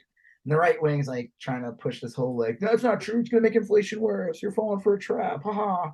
And then they voted on finally on whatever this plan was that's been like in the works for like since Biden became president. I think that's basically been held hostage by like Manchin and Cinema for a year, which involves like basically healthcare and it's a big broad package.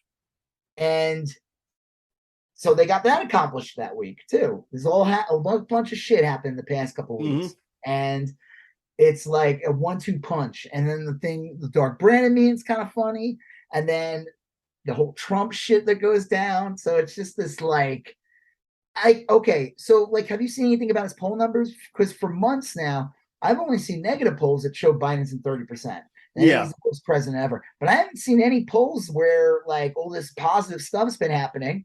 Where in theory, is he at least in the 40s? Like, well, they should be able to tell. I think it usually takes they take the poll questions over a series of days, and then they have to like correlate them, which takes another couple days. It wouldn't surprise me if we started seeing them this week. If his poll numbers are still the same, then this is the result of a massive misinformation campaign being pushed by mainstream news. Yeah. Because usually polls go up for no fucking reason, just because people like, I feel bad about the president, but he's actually like, they actually like accomplish stuff. Like, is it everything I want? No, but it's a really good start. It's something. Yeah, that's it. It's like, it's just something. It's like things are getting done, and the thing is like, so I don't know. So the Dark Brandon meme is kind of funny, just because it kind of kills the whole "Let's Go Brandon" meme.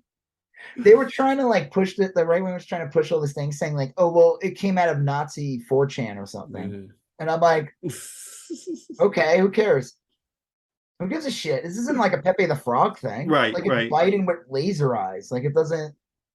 If it was made in there, it clearly doesn't have that meaning anymore. Yeah. I don't know. I think that I welcome the rise of Dark Brandon is my big takeaway from. Yeah, I mean, if they want to like say instead of Biden 2024 and just say Dark Brandon 2024. Yeah, I'm fine with that. He's done like he's had like a lot of really big accomplishments, like you said, and it's just all of this is happening at once. I mean, you have any one of these stories would be just giant stories in their own right. The infrastructure bill and healthcare act would have been big stories, but they happened on the same day Trump got his compound raided, which is like an amazingly big story. It's just a real. That is fucking funny. Which is funnier, him getting COVID or this? Yeah. I mean, the COVID thing was funny because it's like he almost dropped dead from it. I still think COVID's funnier for him. Because he was such an arrogant prick. Yeah, and it happened right after that horrible debate, his first debate, where he kept on interrupting Biden, and everyone refused to wear a mask, and he just was like a baby, right? And then he got COVID. And then he refused. Remember, he refused the town hall with them, and then I fucking to this day NBC sucks for like letting him have his own. I don't know. Joke. But... Well, where do you think he goes from there? From Biden? I have no idea. I mean, like, I have no idea. I don't know what to expect anymore. Yeah, it's baffling.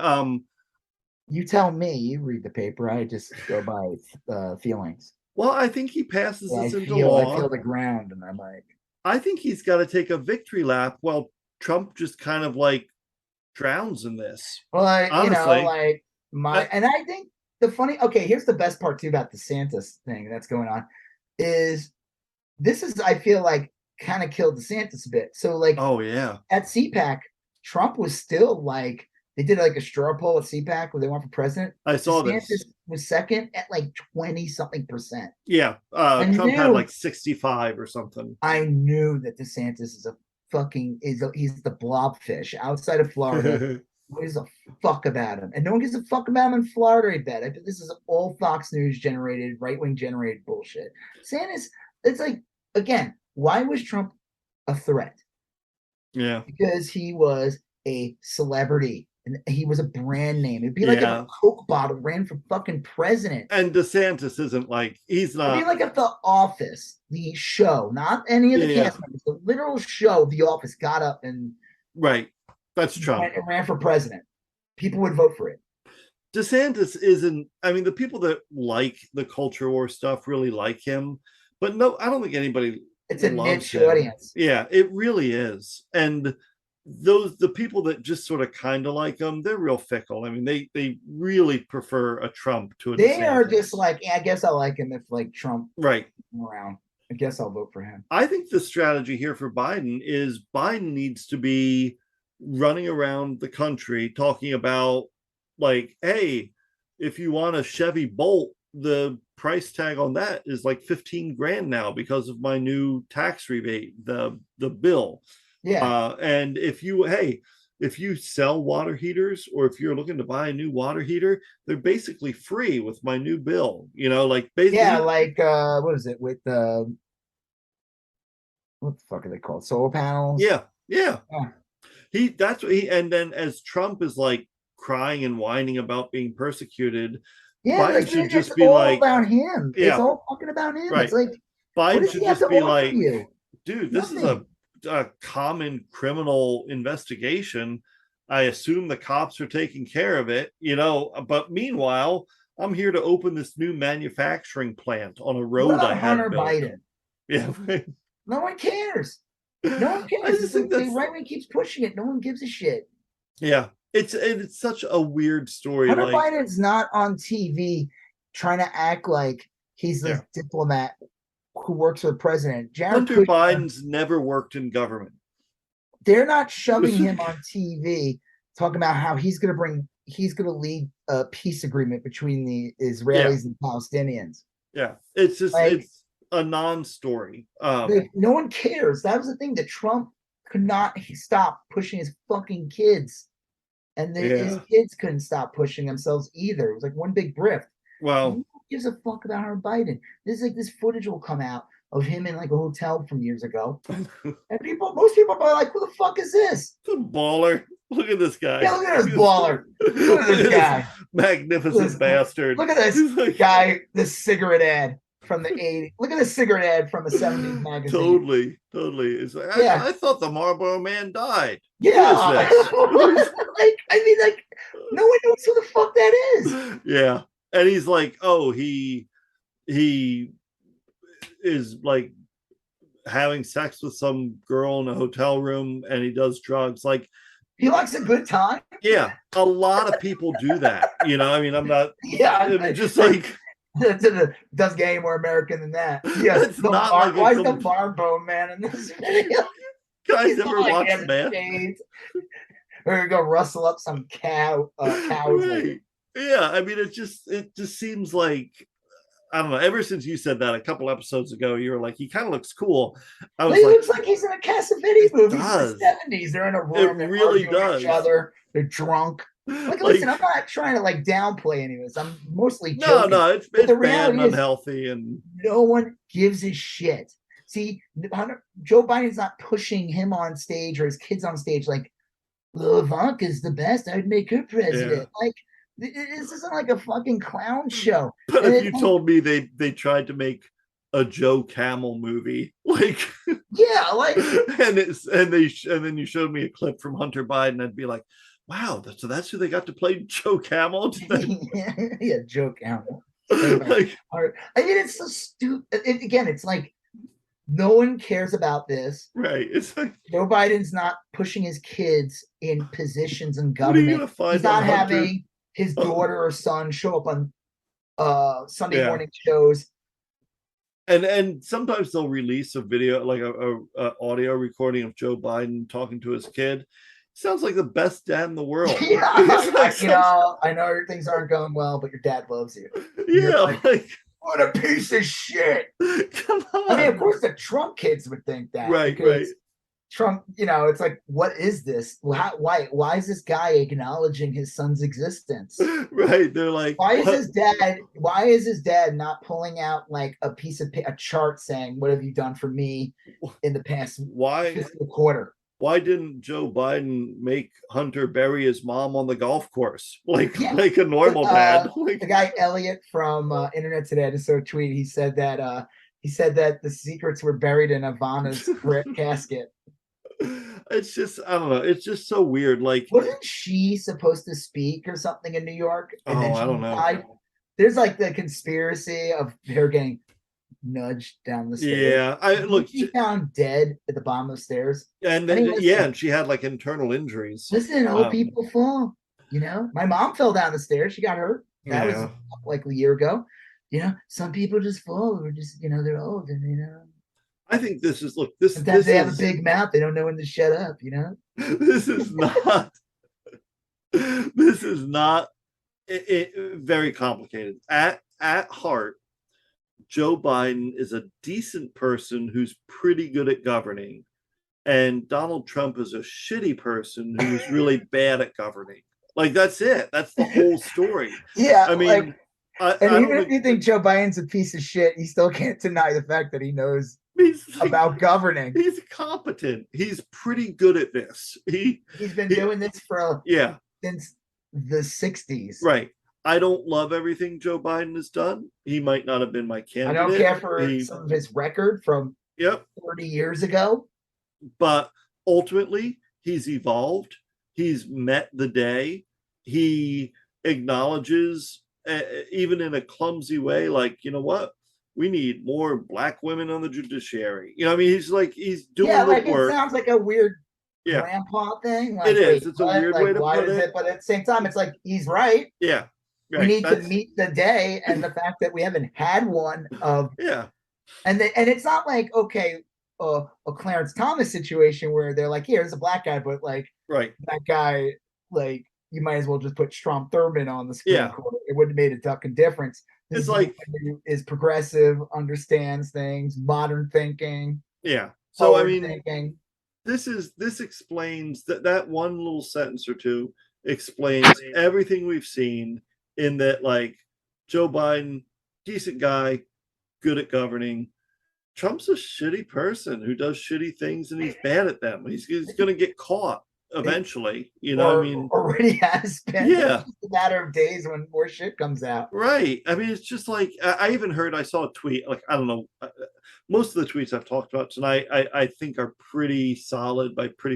I saw one by a journalist that a lot of good journalists were like commenting on, and it basically said that a few people in Trump's inner circle have called people like Marco Rubio, Ted Cruz, you know, like the legitimate GOP people, and said, like, look, lay low a little bit on this. Like, there's some bad shit about Trump going to come out, and that kind of rings true, because like I haven't heard dick from the legitimate people. Like, it used to be. Graham said something recently. I don't know. He bailed on his deposition today. Wow, what a shock.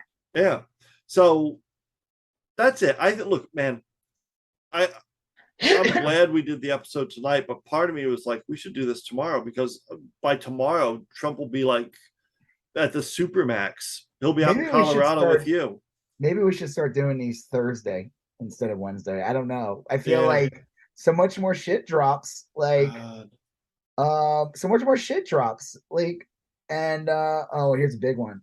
She-Hulk series airing Thursday night, not Wednesday, but that means it would drop while we were Thursday, like 1 a.m. That's weird. Why is I don't know. I wonder if they're shifting something, or maybe they did some demographic, because it's like they said the joke is it's a female lawyer show, which makes me think of Futurama. There was a skit, there was an episode of Futurama where it was like they were making fun of the aliens wanted the invading aliens demanded more Ally McBeal episodes or something, but they called it something else, like female lawyer show. And the joke is that the She-Hulk is not a superhero show; it's a female lawyer show. So I don't know. Maybe they're like, this will actually do better on Thursday. Yeah. Well, when does Andor come out? Does Andor comes out? Andor got pushed. Is it back or up? I always screw that up. Yeah, it was okay. It was supposed to come out originally end of August. Now it's coming out like September 20th, and they're releasing 3 episodes. I saw that. Night. Yeah. I mean, the show looks amazing. I have no expectations for it. I'm curious if there'll be some big characters that kind of sneak in. Yeah. Mon Mothma is going to be in it. There you go. I'm sure Jimmy Smits will show up. Yeah. Hopefully the makeup. A late career renaissance. Gail Organa, guy who is doomed to blow up on a planet. The best part about this show, and I know we're not talking about, let's take a break from fictional reality and just talk about straight up fiction. A lot of people are like, why does this show look so much different from like Mandalorian, Obi-Wan? They're filming a lot of this stuff on actual, like, they're filming it in actual, like, they're probably adding shit in the CGI in the background, but you know how they do a lot of those shows with like that weird 3D, like, it's like in a room and they're projecting on the wall, like, right. Pretty crazy. It looks like, and I think they modified it later, but that's what the actors are working in. So they're really just working in a giant room, and it could look good, but there's like some depth they still have to work on. And I guess this Andor show was shot on actual locations, and it looks and feels like Rogue One kind of did. That had like feeling of like actual like depth, lots of big like landscapes. So this show kind of like, that's why I think a lot of people are like, oh shit, this actually looks like legit amazing. Like it's because they're filming a lot of that in actual like mountain landscapes, kind of like I drove up Pikes Peak today.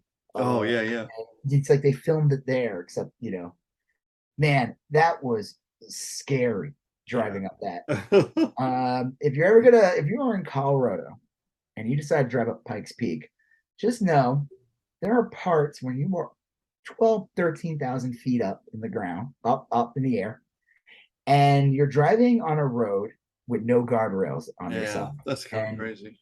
It was unsettling. I did not like it. But that's where I filmed the new Andor series on Pikes Peak, so it's totally worth it. Well, yeah, I would say. Right, so, No, I was going to opine about Pikes Peak, but I would say, I guess we were kind of concluding the Trump FBI, Brandon, the rise of Dark Brandon. Yeah, well, the one thing we didn't talk about too much, I guess, just kind of circle back on it real quick, was that FBI attack, because that's still an ongoing investigation. I wonder the guy's dead, right? He's dead, but if it's to be believed that he posted a lot on Truth Social and he's got like an internet history, he had written, I saw once where he had written to Marjorie Taylor Greene. So I wonder what's going to happen, because I'm sure nothing will come out of that. She could just make a claim and says, listen, I get letters from crazy people. Not her in particular, but like the I wonder if they're going to say, like, look, let's take a look at all the people we arrested for January 6th, and let's see what they've been doing on Twitter lately. Yeah. or like, let's see. What have they been up to? Yeah. What have they been up to? Cause like they're probably on probation or something. Well, it's like that Hopefully. one guy you told me about like earlier this year, whatever, who was like, he wasn't like he was arrested, but then like they said like you'll get if you're on like this good Right. behavior thing, and he ended up buying like a ton of guns. Yeah. And it was just like, fuck are you doing? Well, take a look at these people, or take a look at, like, if you've noticed a lot of like really pro-violent rhetoric from a couple people, like, check them out. See, you can find people online, just see what they're, maybe they're criminals, and you'd want to look at everyone. They all do that. That's why I always say, like, I remember back in the day when like MySpace got big and like Facebook started to get big, and I used to work with people, and they would claim they were like sick, and then you would see them posting shit of them like having a ball or going on vacation, and it's like, you dumb fuck. Well, you are dumb. What are you doing? I mean, I think just laugh about it. I wouldn't be like, you are so dumb. You called in sick, and here you are, fucking off. Like, well, you do want to like kind of carefully, like, you don't want the government monitoring your communication. Well, they already are. I mean, they've been doing that since George W. Bush was president. Yeah, but like, if there's a big, in my head, there's a big difference between, like Facebook, where you are communicating, like, I'm going to send you a private message or a direct message or whatever. Did you hear? Okay, speaking of Facebook, real quick, did you hear that fucking story about Nebraska? Yeah, I did. It was like done through a DM on Facebook where some girl who was going to have an abortion or something got ratted out, and thanks to Facebook, she's like arrested this girl. So this is the Handmaid's Tale right here. Yeah. This is it. And the fact that Facebook helped. I was going to mention that. Actually, this is a perfect transition, because I was going to mention it when we're talking about Beto O'Rourke, which we're talking about next. Are we talking about that now? Oh yeah, we were. Yeah. What I'm looking at the order and got all fucked up. I don't think I have the. Oh wait, no, I do. Sandman, Trump, the FBI tech, Garland. Okay. Yeah, we're good. Well, I know we're. Yeah, Beto. I was going to bring up the Nebraska thing by saying, and I'll jump back to Nebraska in a second, but by saying, like, if Beto has a shot, it is because of stuff like this Nebraska thing, the Kansas thing. I'm more hopeful about his candidacy because you literally have in Nebraska, they arrested. Look at this is a mom was talking to her daughter privately via Facebook Messenger about healthcare options, and they subpoenaed the chat. And Facebook, wasn't it because some friend of hers like fucked her over or something too? Yeah, I didn't read too much about the reasons, just simply because to me the reasons, it didn't matter. Like, they were talking about their options and their fucking personal business in regard to health. It's like, you know what? My son will need some, like, maybe some braces later on, or some other kids need braces.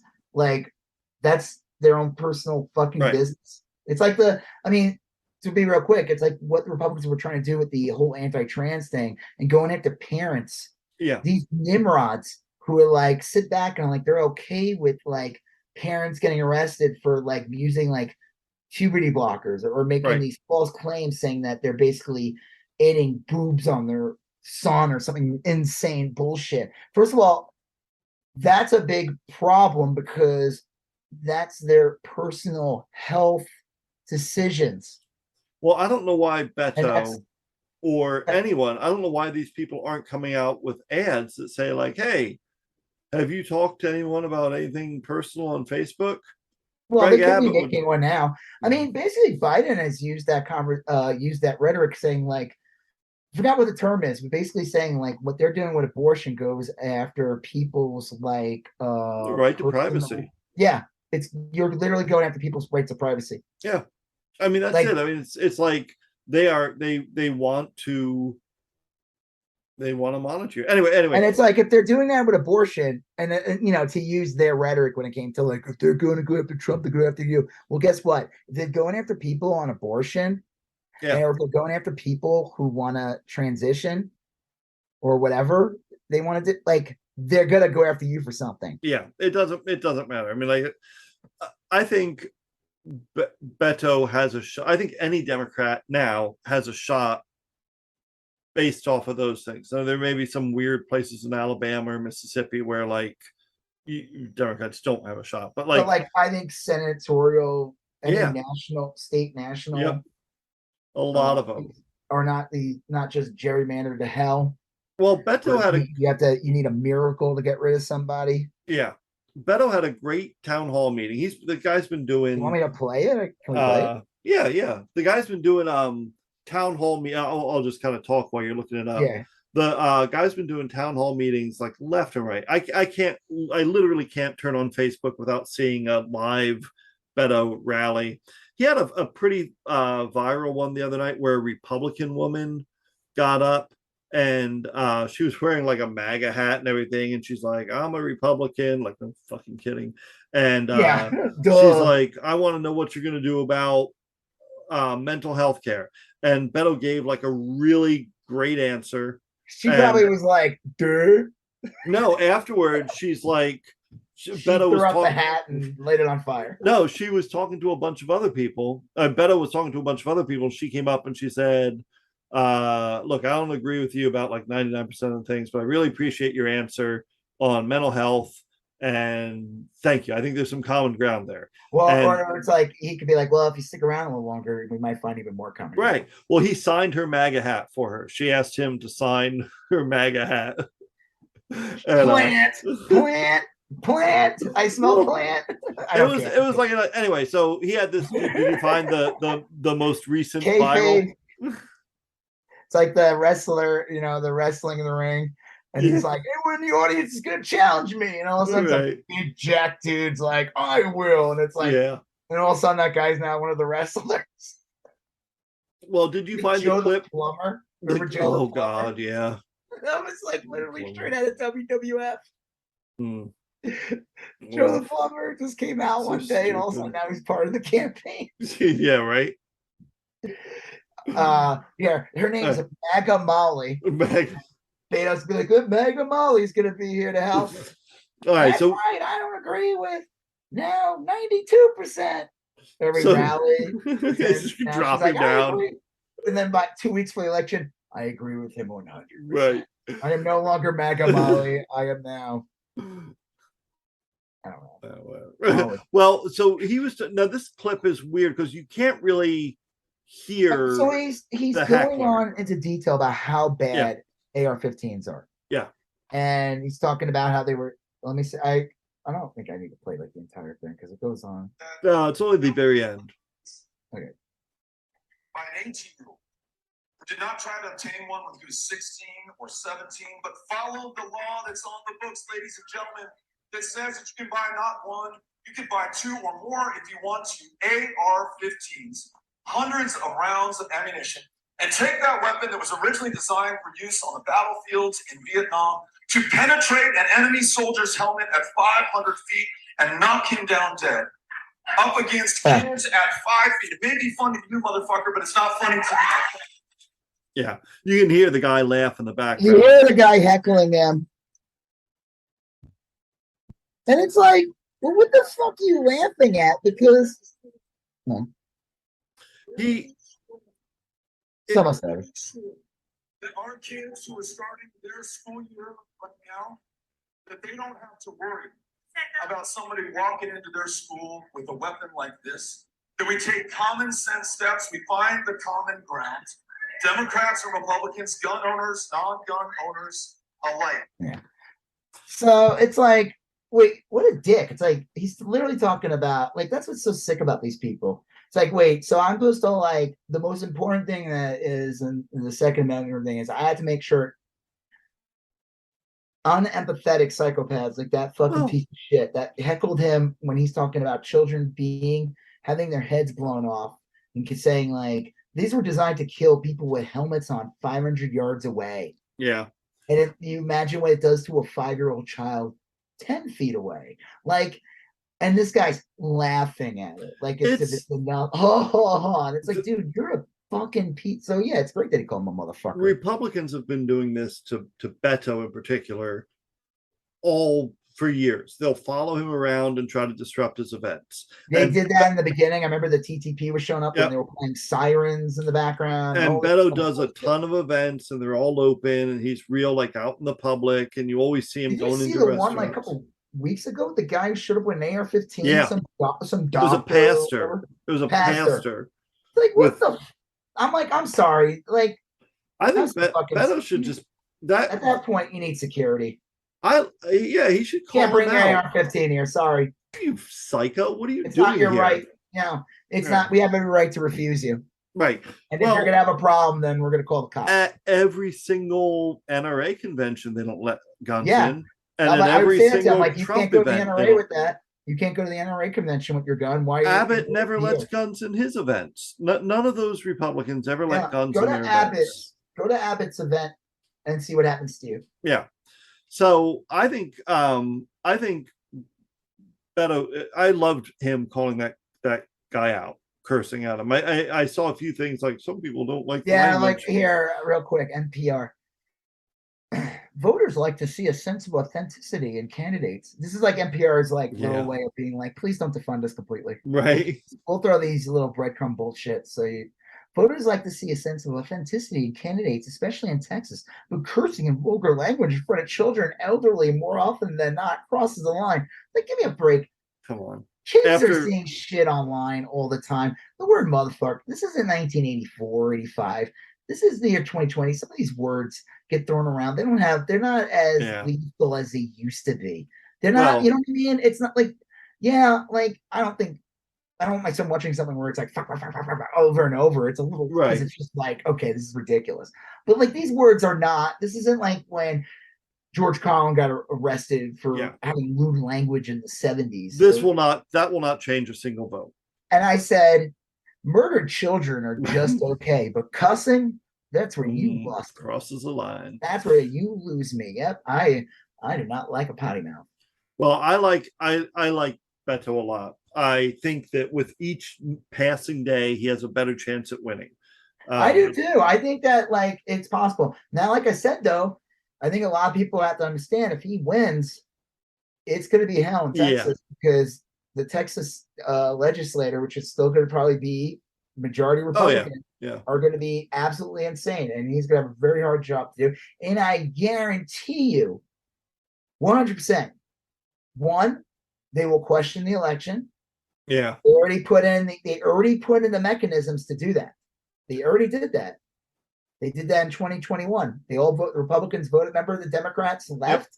Yeah. And they came back because they were like threatened. They were going to be arrested by the Republicans. You know, real democracy here.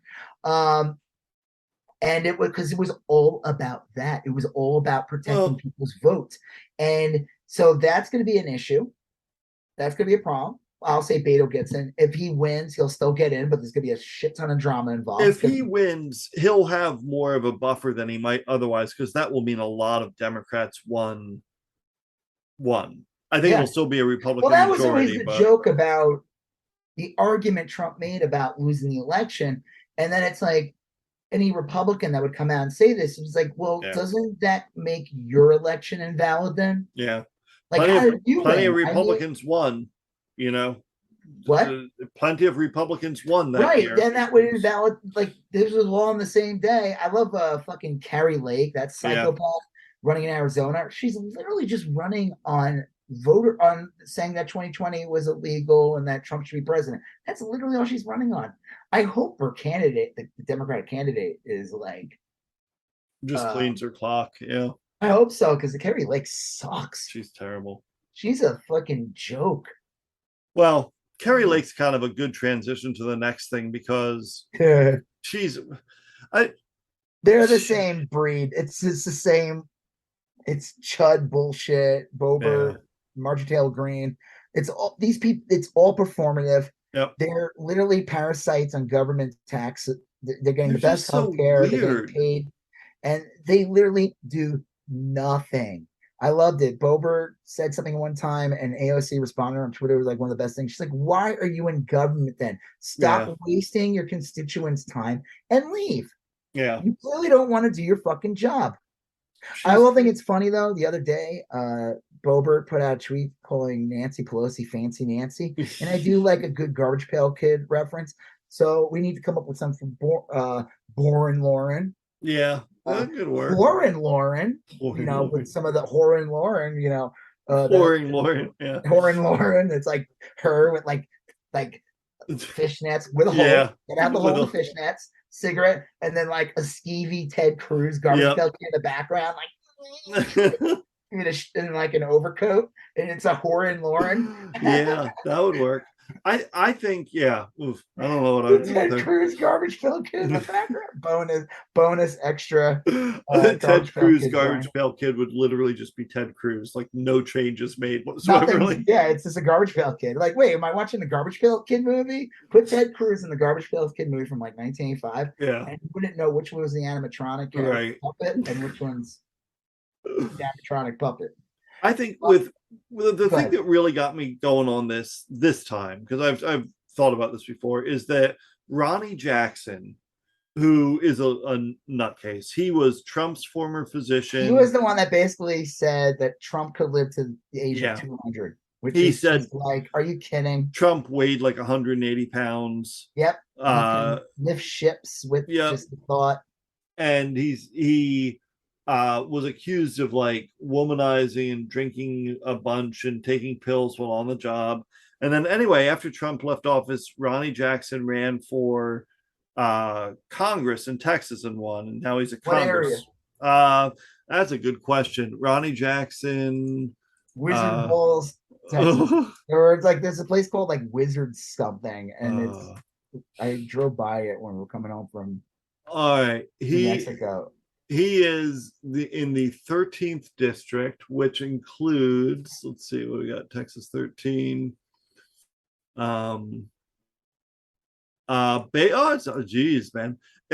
Basically Wichita Falls, and his district stretches from just outside of Dallas, west of Dallas, all the way up almost to the Oklahoma border, and covers Wichita Falls, which is a pretty big sized city in Texas. I was going to say real quick, I looked it up. The town we drove through was called Wizard Wells. Wizard Wells. And it's actually, we looked it up when we were driving, and it was based on a guy who went there. There's like 4 people that live in this town, but there's these like natural springs or whatever. Nice, and he made claims that like, like false claims saying like this is like will heal you, and supposedly what it did was it gave people sores, and it was actually like contaminated water, and it's called Wizard Wells, Texas. No, check it out. It was rebranded from its prior name, Rat Lung Springs. Yeah, rat shit toilet. Well, all right, so Ronnie Jackson, there's a big article in Business Insider, and the headline was that Ronnie Jackson says that he never again wants to eat a giant plate of dog penises. Like, now are we talking like well, I guess the Red Rocket was pulled out or something. I don't know. Here's all I know about this subject. 1, I would never eat a dog. I love dogs. It seems like you eat hot dogs. It seems like a violation of the natural order. Dogs and humans have like a symbiotic relationship. But that's not true in other cultures. People eat dog, and there's people who don't eat cow. All right, true. That is a good point. You could just say Western or whatever. It would seem to be a taboo for a Westerner to eat a dog. Like if a person from another place said like we eat some fare, I'd be like, okay, that's probably what they eat over there. If you think about it, eating pigs is kind of weird, and that's what we do over here. Yeah. But I would think it's unusual for a Westerner. A Westerner would be breaking some sort of cultural programming to eat a dog, and it's even more so weird that you would eat a dog's dick, and it's even weirder that you would eat a whole plate of them. Yeah, like one is like, man, I fell for that bet and I ate dog's dick, and let me tell you, I ain't never doing that again. And then there's another thing of like, man, I ate a whole plate of them. Like, was he in the movie Funny Farm? Oh, yeah, right. The Rocky Mountain Oysters. Rocky Mountain Oysters. And he's like, man, these I came out and it was like, great. He ate like 40 of them or something. And this one guy's like, I've never seen anyone like sheep testicles before. And he's like, what? Yeah. They're like telling him how they cut them off, and he had like 40 of them or something. He ate a shit ton of sheep. I don't even know what, like, if you ate a big bunch of dog dicks, like, what would that feel like for this the guy hours? Goes to barbecues, and he's like, hours after and they're eating. like, what do you mean? It's anyway, so that's so weird. That's but how so did weird. Come up in conversation. He brought it up. He voluntarily disclosed that he choked down a bag of Labrador Retriever cocks, and that was like supposed to be normal. That's when I'm on the road, I like to crack open my bag of Rottweiler cock jerky, and let me tell you, nothing goes. The only makes it go down. Bull semen, like right. Red Bull semen. Red Bull semen. Wait, what? What did you say? Red Bull semen. What?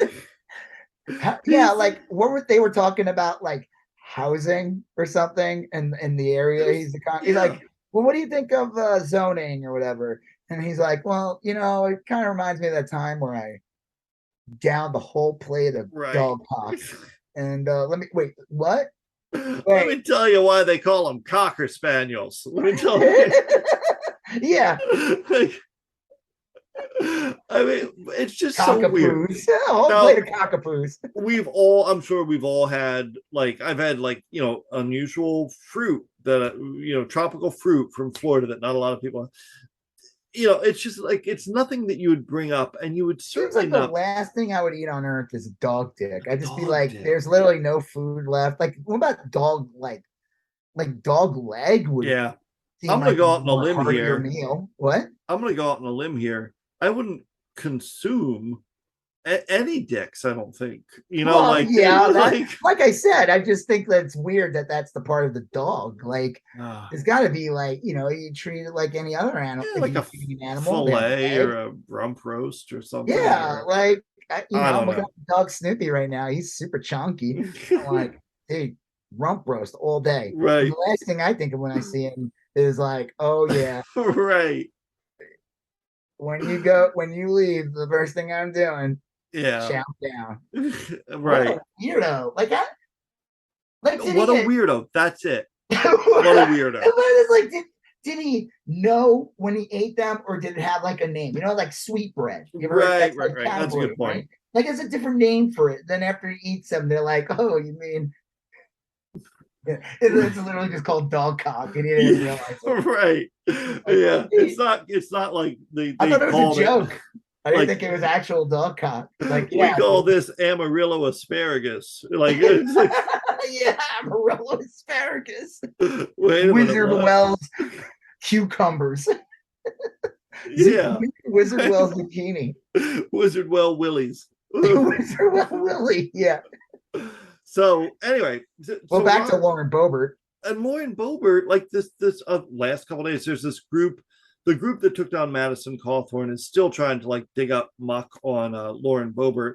And as it turns out, a couple nights before, Lauren Boebert's kids had been racing ATVs up and down the road, and the neighbor was like, wanted them to stop, and Boebert's husband went over to the neighbor's house and like hit him or something. Oh my god. And the cops came out, and then nothing happened because of course it's the Boeberts. And like, what a fucking future reality show stars. It is.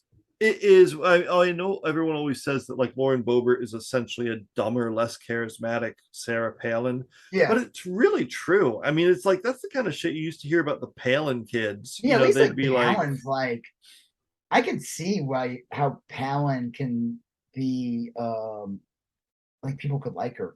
Yeah. Lauren Boebert is like a bad Sarah Palin cosplayer. Like a shitty one. I read a big article, I think it was in Vanity Fair, about Sarah Palin, and they based the conclusion was basically that Sarah Palin probably was a decent, moderate mayor of like whatever city it was, Wasilla. And then she got to state government, she was in over her head, and then she got the spotlight and became corrupt. And they basically said like she started out as like a decent enough person. Didn't she? What?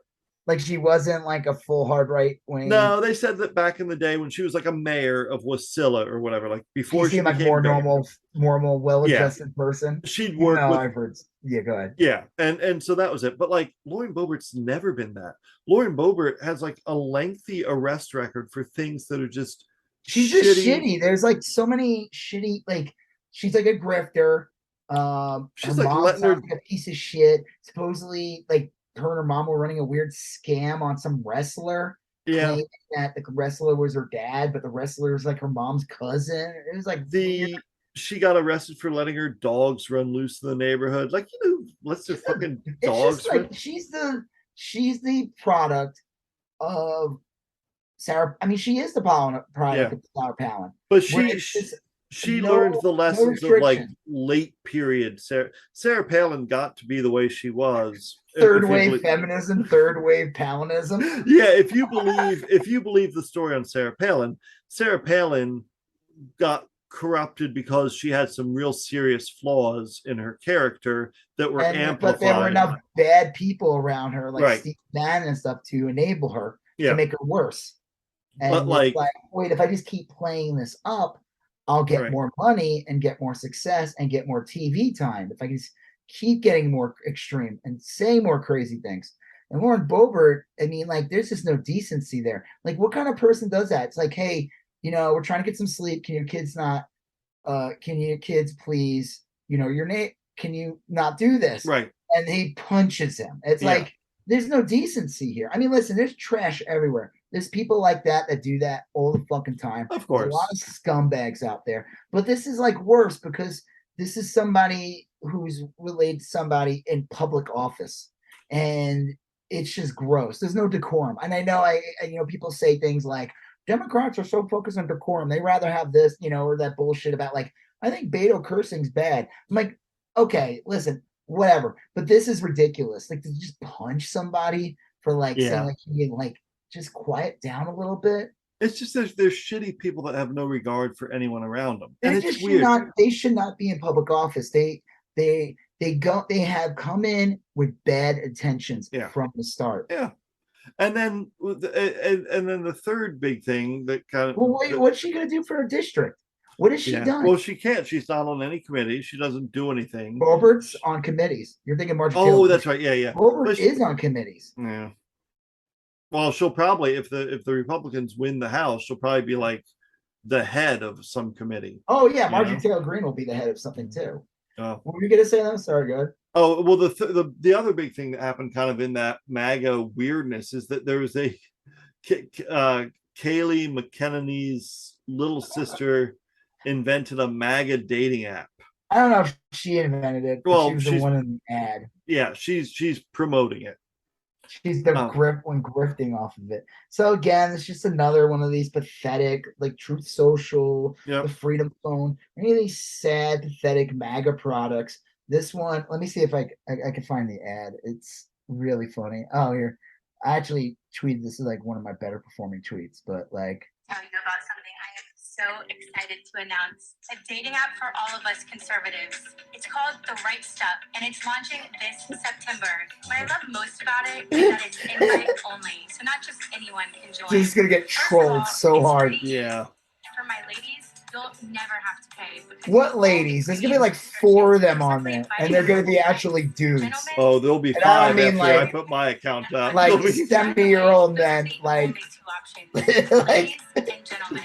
The Right Stuff is all about getting into the right dating pool with people who share the same values and beliefs as you. You'll start off by building your perfect profile.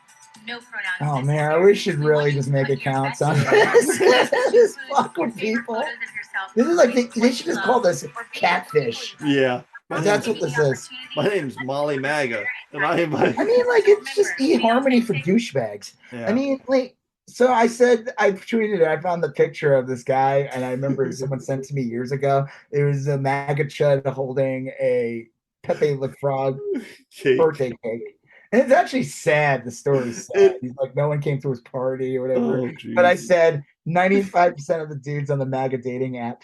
And then you wrote, I was like laughing for 10 minutes thinking about this. The other 5% are actual anthropomorphic frogs with the dude's face on a cake.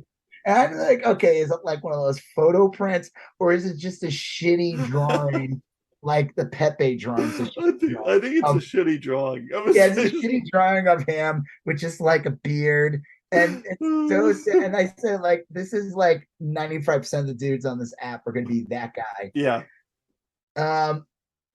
Man, what else? Some people wrote some funny shit. Yeah. Oh, this one, Chuds of TikTok wrote, Peter Thiel gave over 1 million in seed money. Oh. Invite only. LOL, this is going to be a failure. You wrote the thing about that.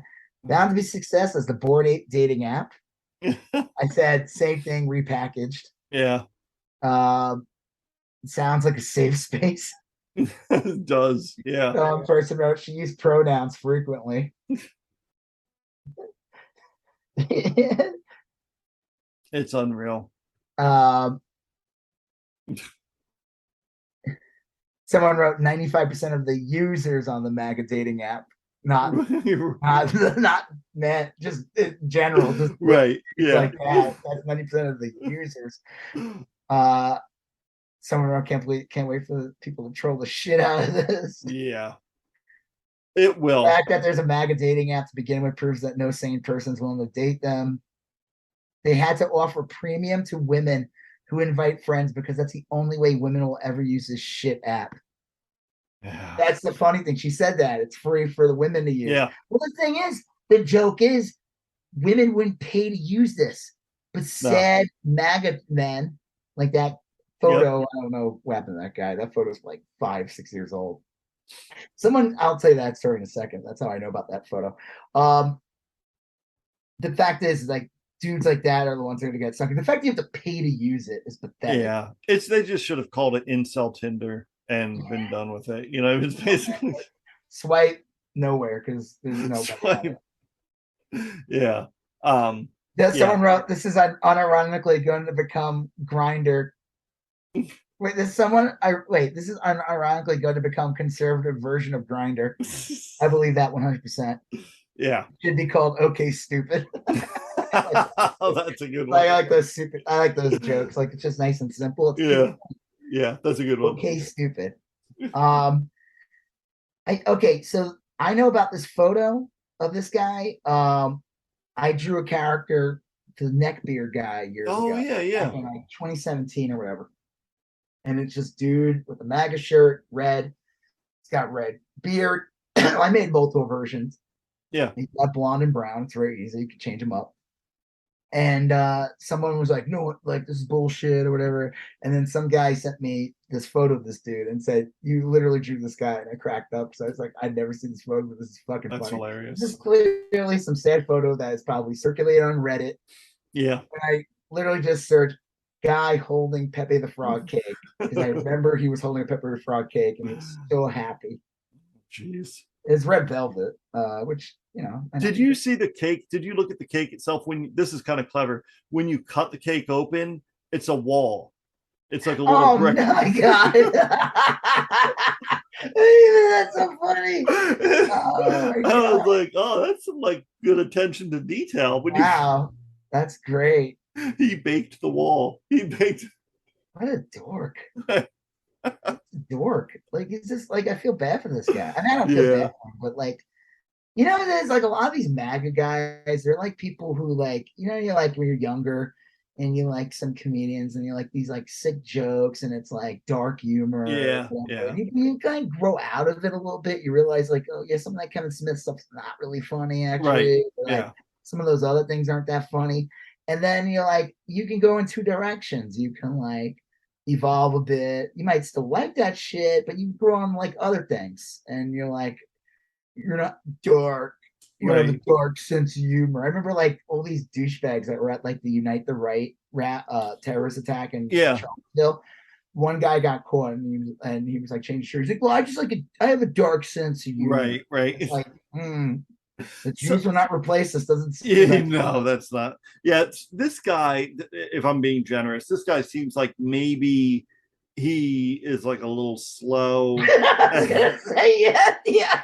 and he Little tinge found of stupid thrown on him.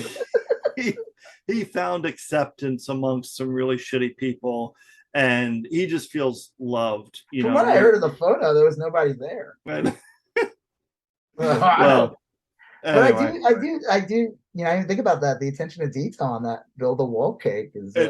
Doesn't it? I think it's a wall. I think it's supposed to be. Yeah, it is. It's like they cut. What they did is they made the cake, and then they laid down the pieces. Mm. There's a lot of work put into this. It really is. It's like, I mean, it's really a 3-layer cake that's been, or fuck. I mean, it's got 1, 2, 3, 4, 5, 6-layer cake. Yeah. Segmented the cubes, putting cream cheese film icing in between the bricks to make it look like little bricks. He made a little diorama. It's like funny until you realize it's like all based on hatred. It's like yeah, like at the end of the day, it's like, dude, like you talk to this guy, and you're like, do you know what this is about? Yeah. Like, why do you hate all these people? Like that's kind of what the whole thing was. I mean, Trump literally came out and said the first day he was there, they're violent, they're rapists, they're drug. Yeah. And then the back of it, well, not all of them. Like, come on, they're all. I mean, it was like, what else is it? What else is it?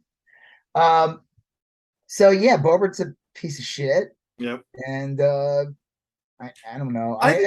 She'll probably win her election just because I don't think it's just gerrymandering. The only thing you could hope for is that she's probably so corrupt that something comes up and she ends up having to resign. I don't think this needs to be, or she gets bored. I don't think this needs to be the Democratic message, but I think it's a useful thing to kind of bring up every now and then. Like, they're all fucking weird. They're all weirdos. They are. I just love though that it's coming out of the mouth of that guy who one is like a weird snake man. Yeah. What's his name again? Voldemort. Oh, no, Jim Carville. James Carville. James Carville. Bill Hader did the best impression of him. Yeah, he did. He made him like a snake. Yeah. He did like he was able to like just move his face around really well. Yeah. I mean, it's just funny that's coming out of his mouth. It's like, dude, you're married to what's that woman's name? Is it Mary Matlin? Yeah. I always confuse her with the deaf actress. Yeah. I think that's Mark. No, you know, it doesn't. Mark. Yeah. It doesn't matter. Oh. It's just funny that he's saying that without any irony whatsoever. First of all, he lives in like a pink mansion. Yeah. Yeah. I remember like he was coming out and he was attacking Bernie, and people were like his house in New Orleans with his wife, one of their houses. Yeah. One of their houses.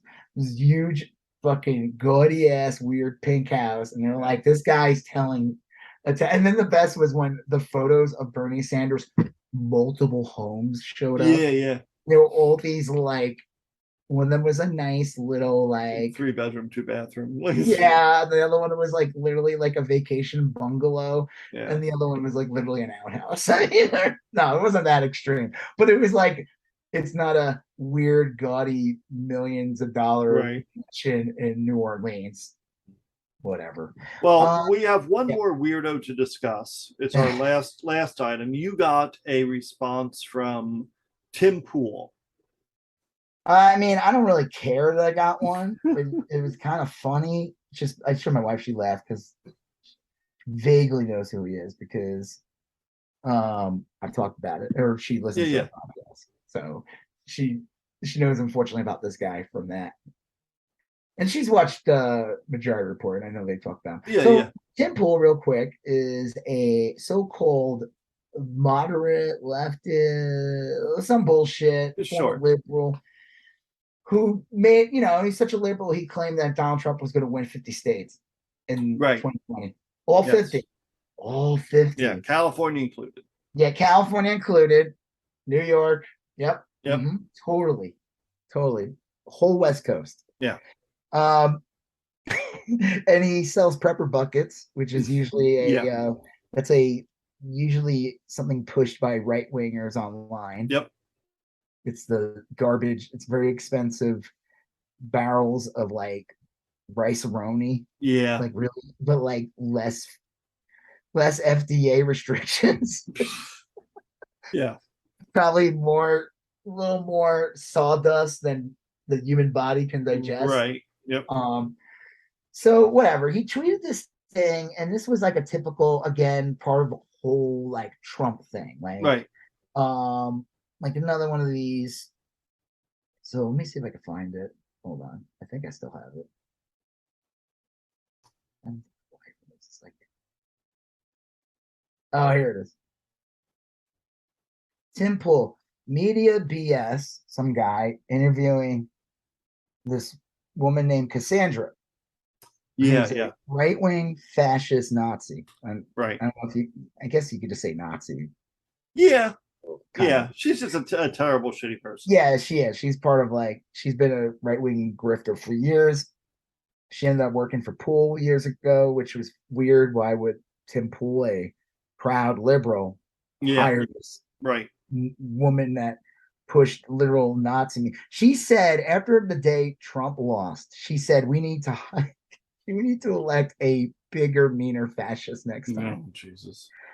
Outright just said it. So it's a picture of her kind of ignoring the reporter, and it says America above her. Right. So I wrote, she's not going to date you, Tim. And he actually responded to me pretty quickly. Said, that's Cassandra, who's married, and the editor-in-chief of my website. Yeah. LOL. I didn't respond because I don't know what to say. Right. I was trying to think of something clever. I don't know. This is so weird. I was like, I have tweeted stuff on his thing several times. Yeah. I've stuff that has gotten 1,000 likes, stuff that's gotten retweeted, and he never responds. And it's fine. I don't expect him to. Yeah. I just find it funny that this is the thing he responded to. That is a bizarre thing to get touchy about. It's something's clearly. So I tweeted it. Well, the funny thing is his tweet, I don't feel like it got. I was like, oh shit, he fucking responded. That means I'm gonna get fucking trolls for 2 weeks now, because that's usually what happens with these people. Oh yeah, they because when I posted that picture of this thing and it got a huge response, I got fucking just nonstop crazy. That was that photo someone did of me. They photoshopped my face. Oh yeah, that was a good one. Yeah, and it made me crack up. I was like, or someone said oh, you waste your time doing that, but then somebody does that, and I'm just like, you waste your time doing that? Yeah. What the fuck am I? Let me see if I can find my tweet though. Yeah. I said, oh great, I'm on notice. Yeah, but let me see. Hold on, real quick. I can find it because it was yesterday. Oh, real quick, back to Ronnie Jackson. There's a funny tweet going around, a funny meme of Arthur, the character Arthur. Yeah. Aardvark. Yeah. And it's every Republican politician when the camera's not looking, and it's a picture of Arthur shoving something in his mouth and breaks real quick, but it says cock across his mouth. That's Ronnie Jackson. He's literally eating dog cock. He's I put one on his page, a reply, because Ronnie Jackson tweets shit nonstop, and he loves wiener dogs.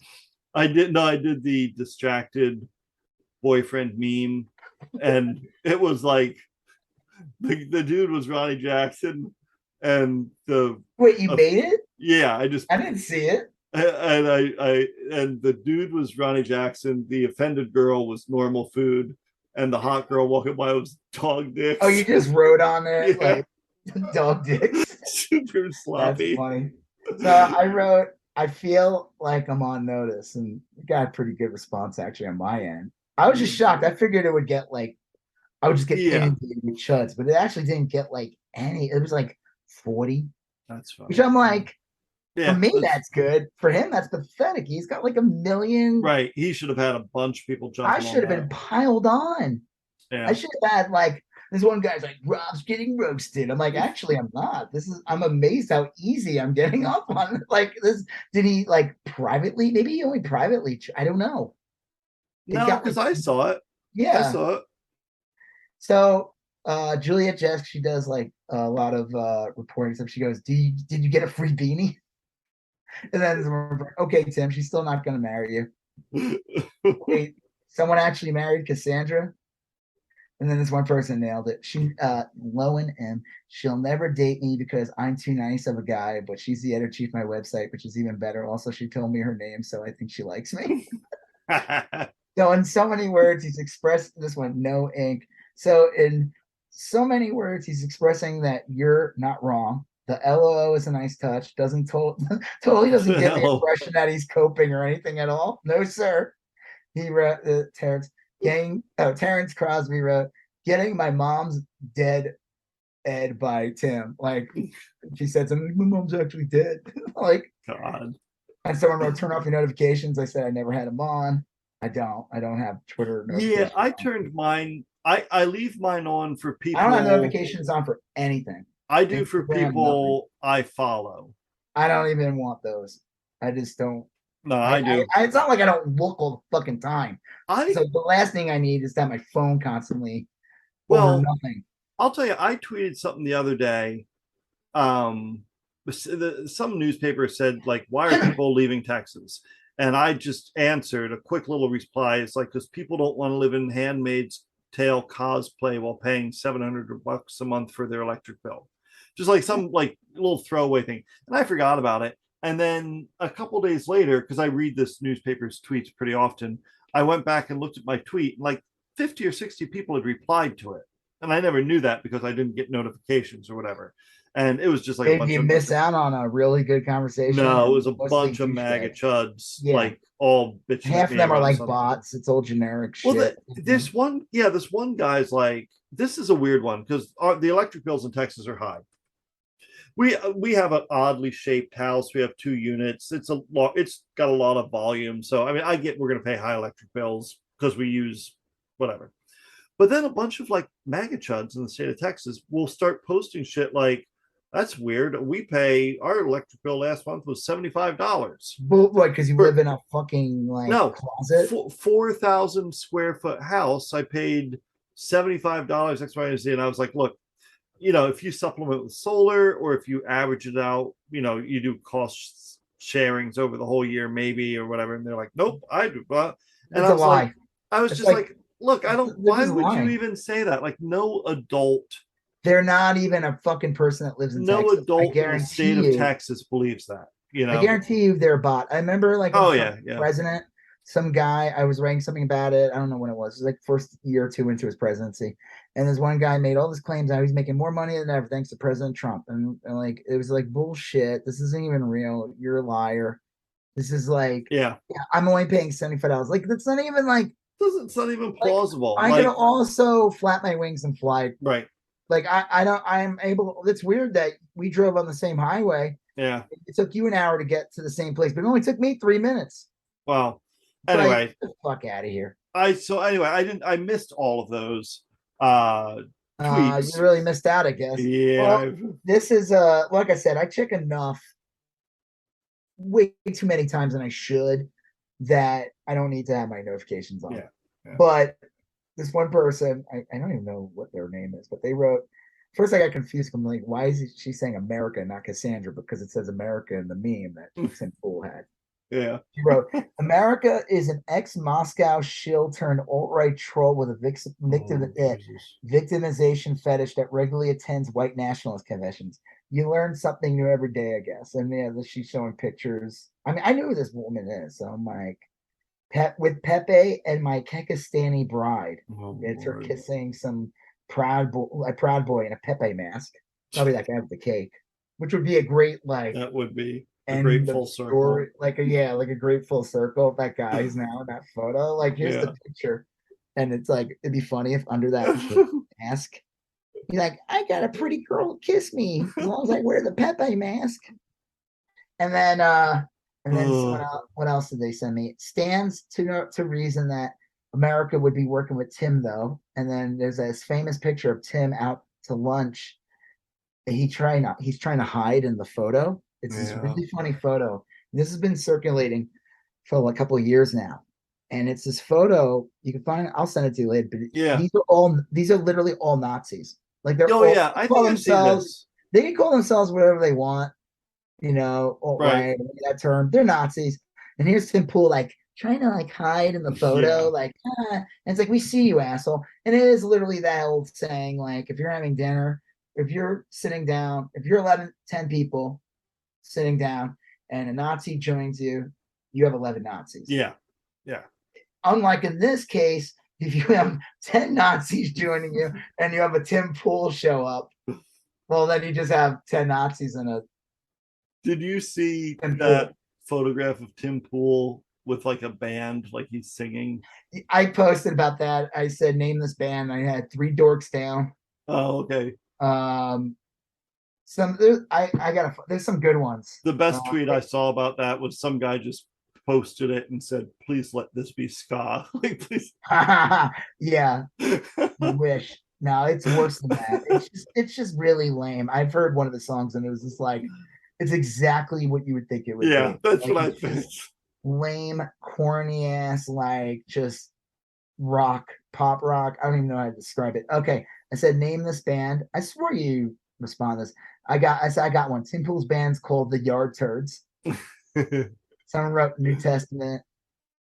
The I Used to Skate. The Whining Douche Goblins. Head Lice. The Grifters. Nada Smart. That's a good one. Dumford and Sons. Their real name is Tim and Tim's Employees. That I believe 100%. Yeah. Another Tim Pool band. I said 3 dorks down. Floaters in the Pool. Beanie and the Weenies. That one's really good. The Hat Squad. You're in the Wrong Neighborhood. I don't know what that is. Okay, the Beanie Babies. Cryptosporidium. Oh yeah, I guess yeah. What is that? It's a waterborne bacterial illness. He's also a big crypto pusher. Yeah. So. Beanie Force 5. Roy Pinol. Smelly and the Smell Tones. Clowning Pool. The Urinal Cakes. Clowning Pool. New 2. Just a Tip. Truth Doesn't Matter. The Daily Wire. Incel Inc. Counting Coops. Man, there's a lot. I guess I should turn my thing on. Right, your notifications on. Pinkman, You're Not. Oh, Jesse Pinkman. Oh, yeah. Beanie. Made for the Machine. I like that one. Tim Poop. Pool Full Crap. I mean, that's Cesspool. Beanie Boys. Drowning Pool. Dumb 41. 3 Men in a Beanie. Below Average White Band. Rage with the Machine. Rage Against the Vaccine. Oh my God, this is like so many. Incel Clown Posse. That's a good one. That's a good one. Civil War Kids. Tim's Compound on Fire. Short Dick Men. The Incel. Earth, the Dumbest Place on Earth. Smokey and the Fuck Knuckles. I just like Fuck Knuckles. Cool. That's funny. Yeah, cool. That is funny. Stink Finger Death Punch. Shit Boys. We're supposed to see Megadeth later in here. Oh yeah. Yeah. And they're supposed to play with this band, 5 Finger Death Punch. Oh, okay. I don't think I've ever even heard a song from them, but I've heard that band name. I think they're awful, or they're like one of those bands that like are just like what's it called? Nickelback.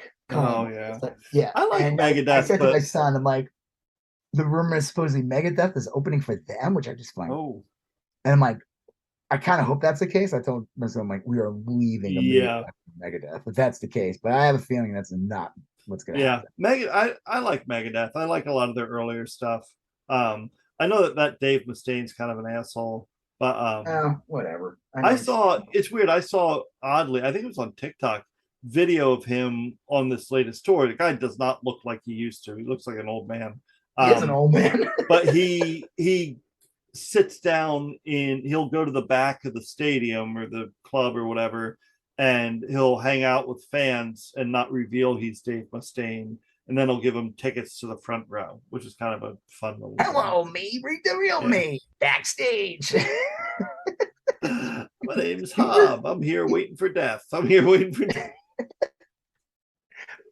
Oh, I was talking to said we were listening to like suicidal tendencies, Yeah, and yeah, they're yeah. listening to like Infectious Grooves, which is like his other band. Yeah, yeah. I knew who they were when I was in high school, and I don't know. I really just like the first album, but Yeah.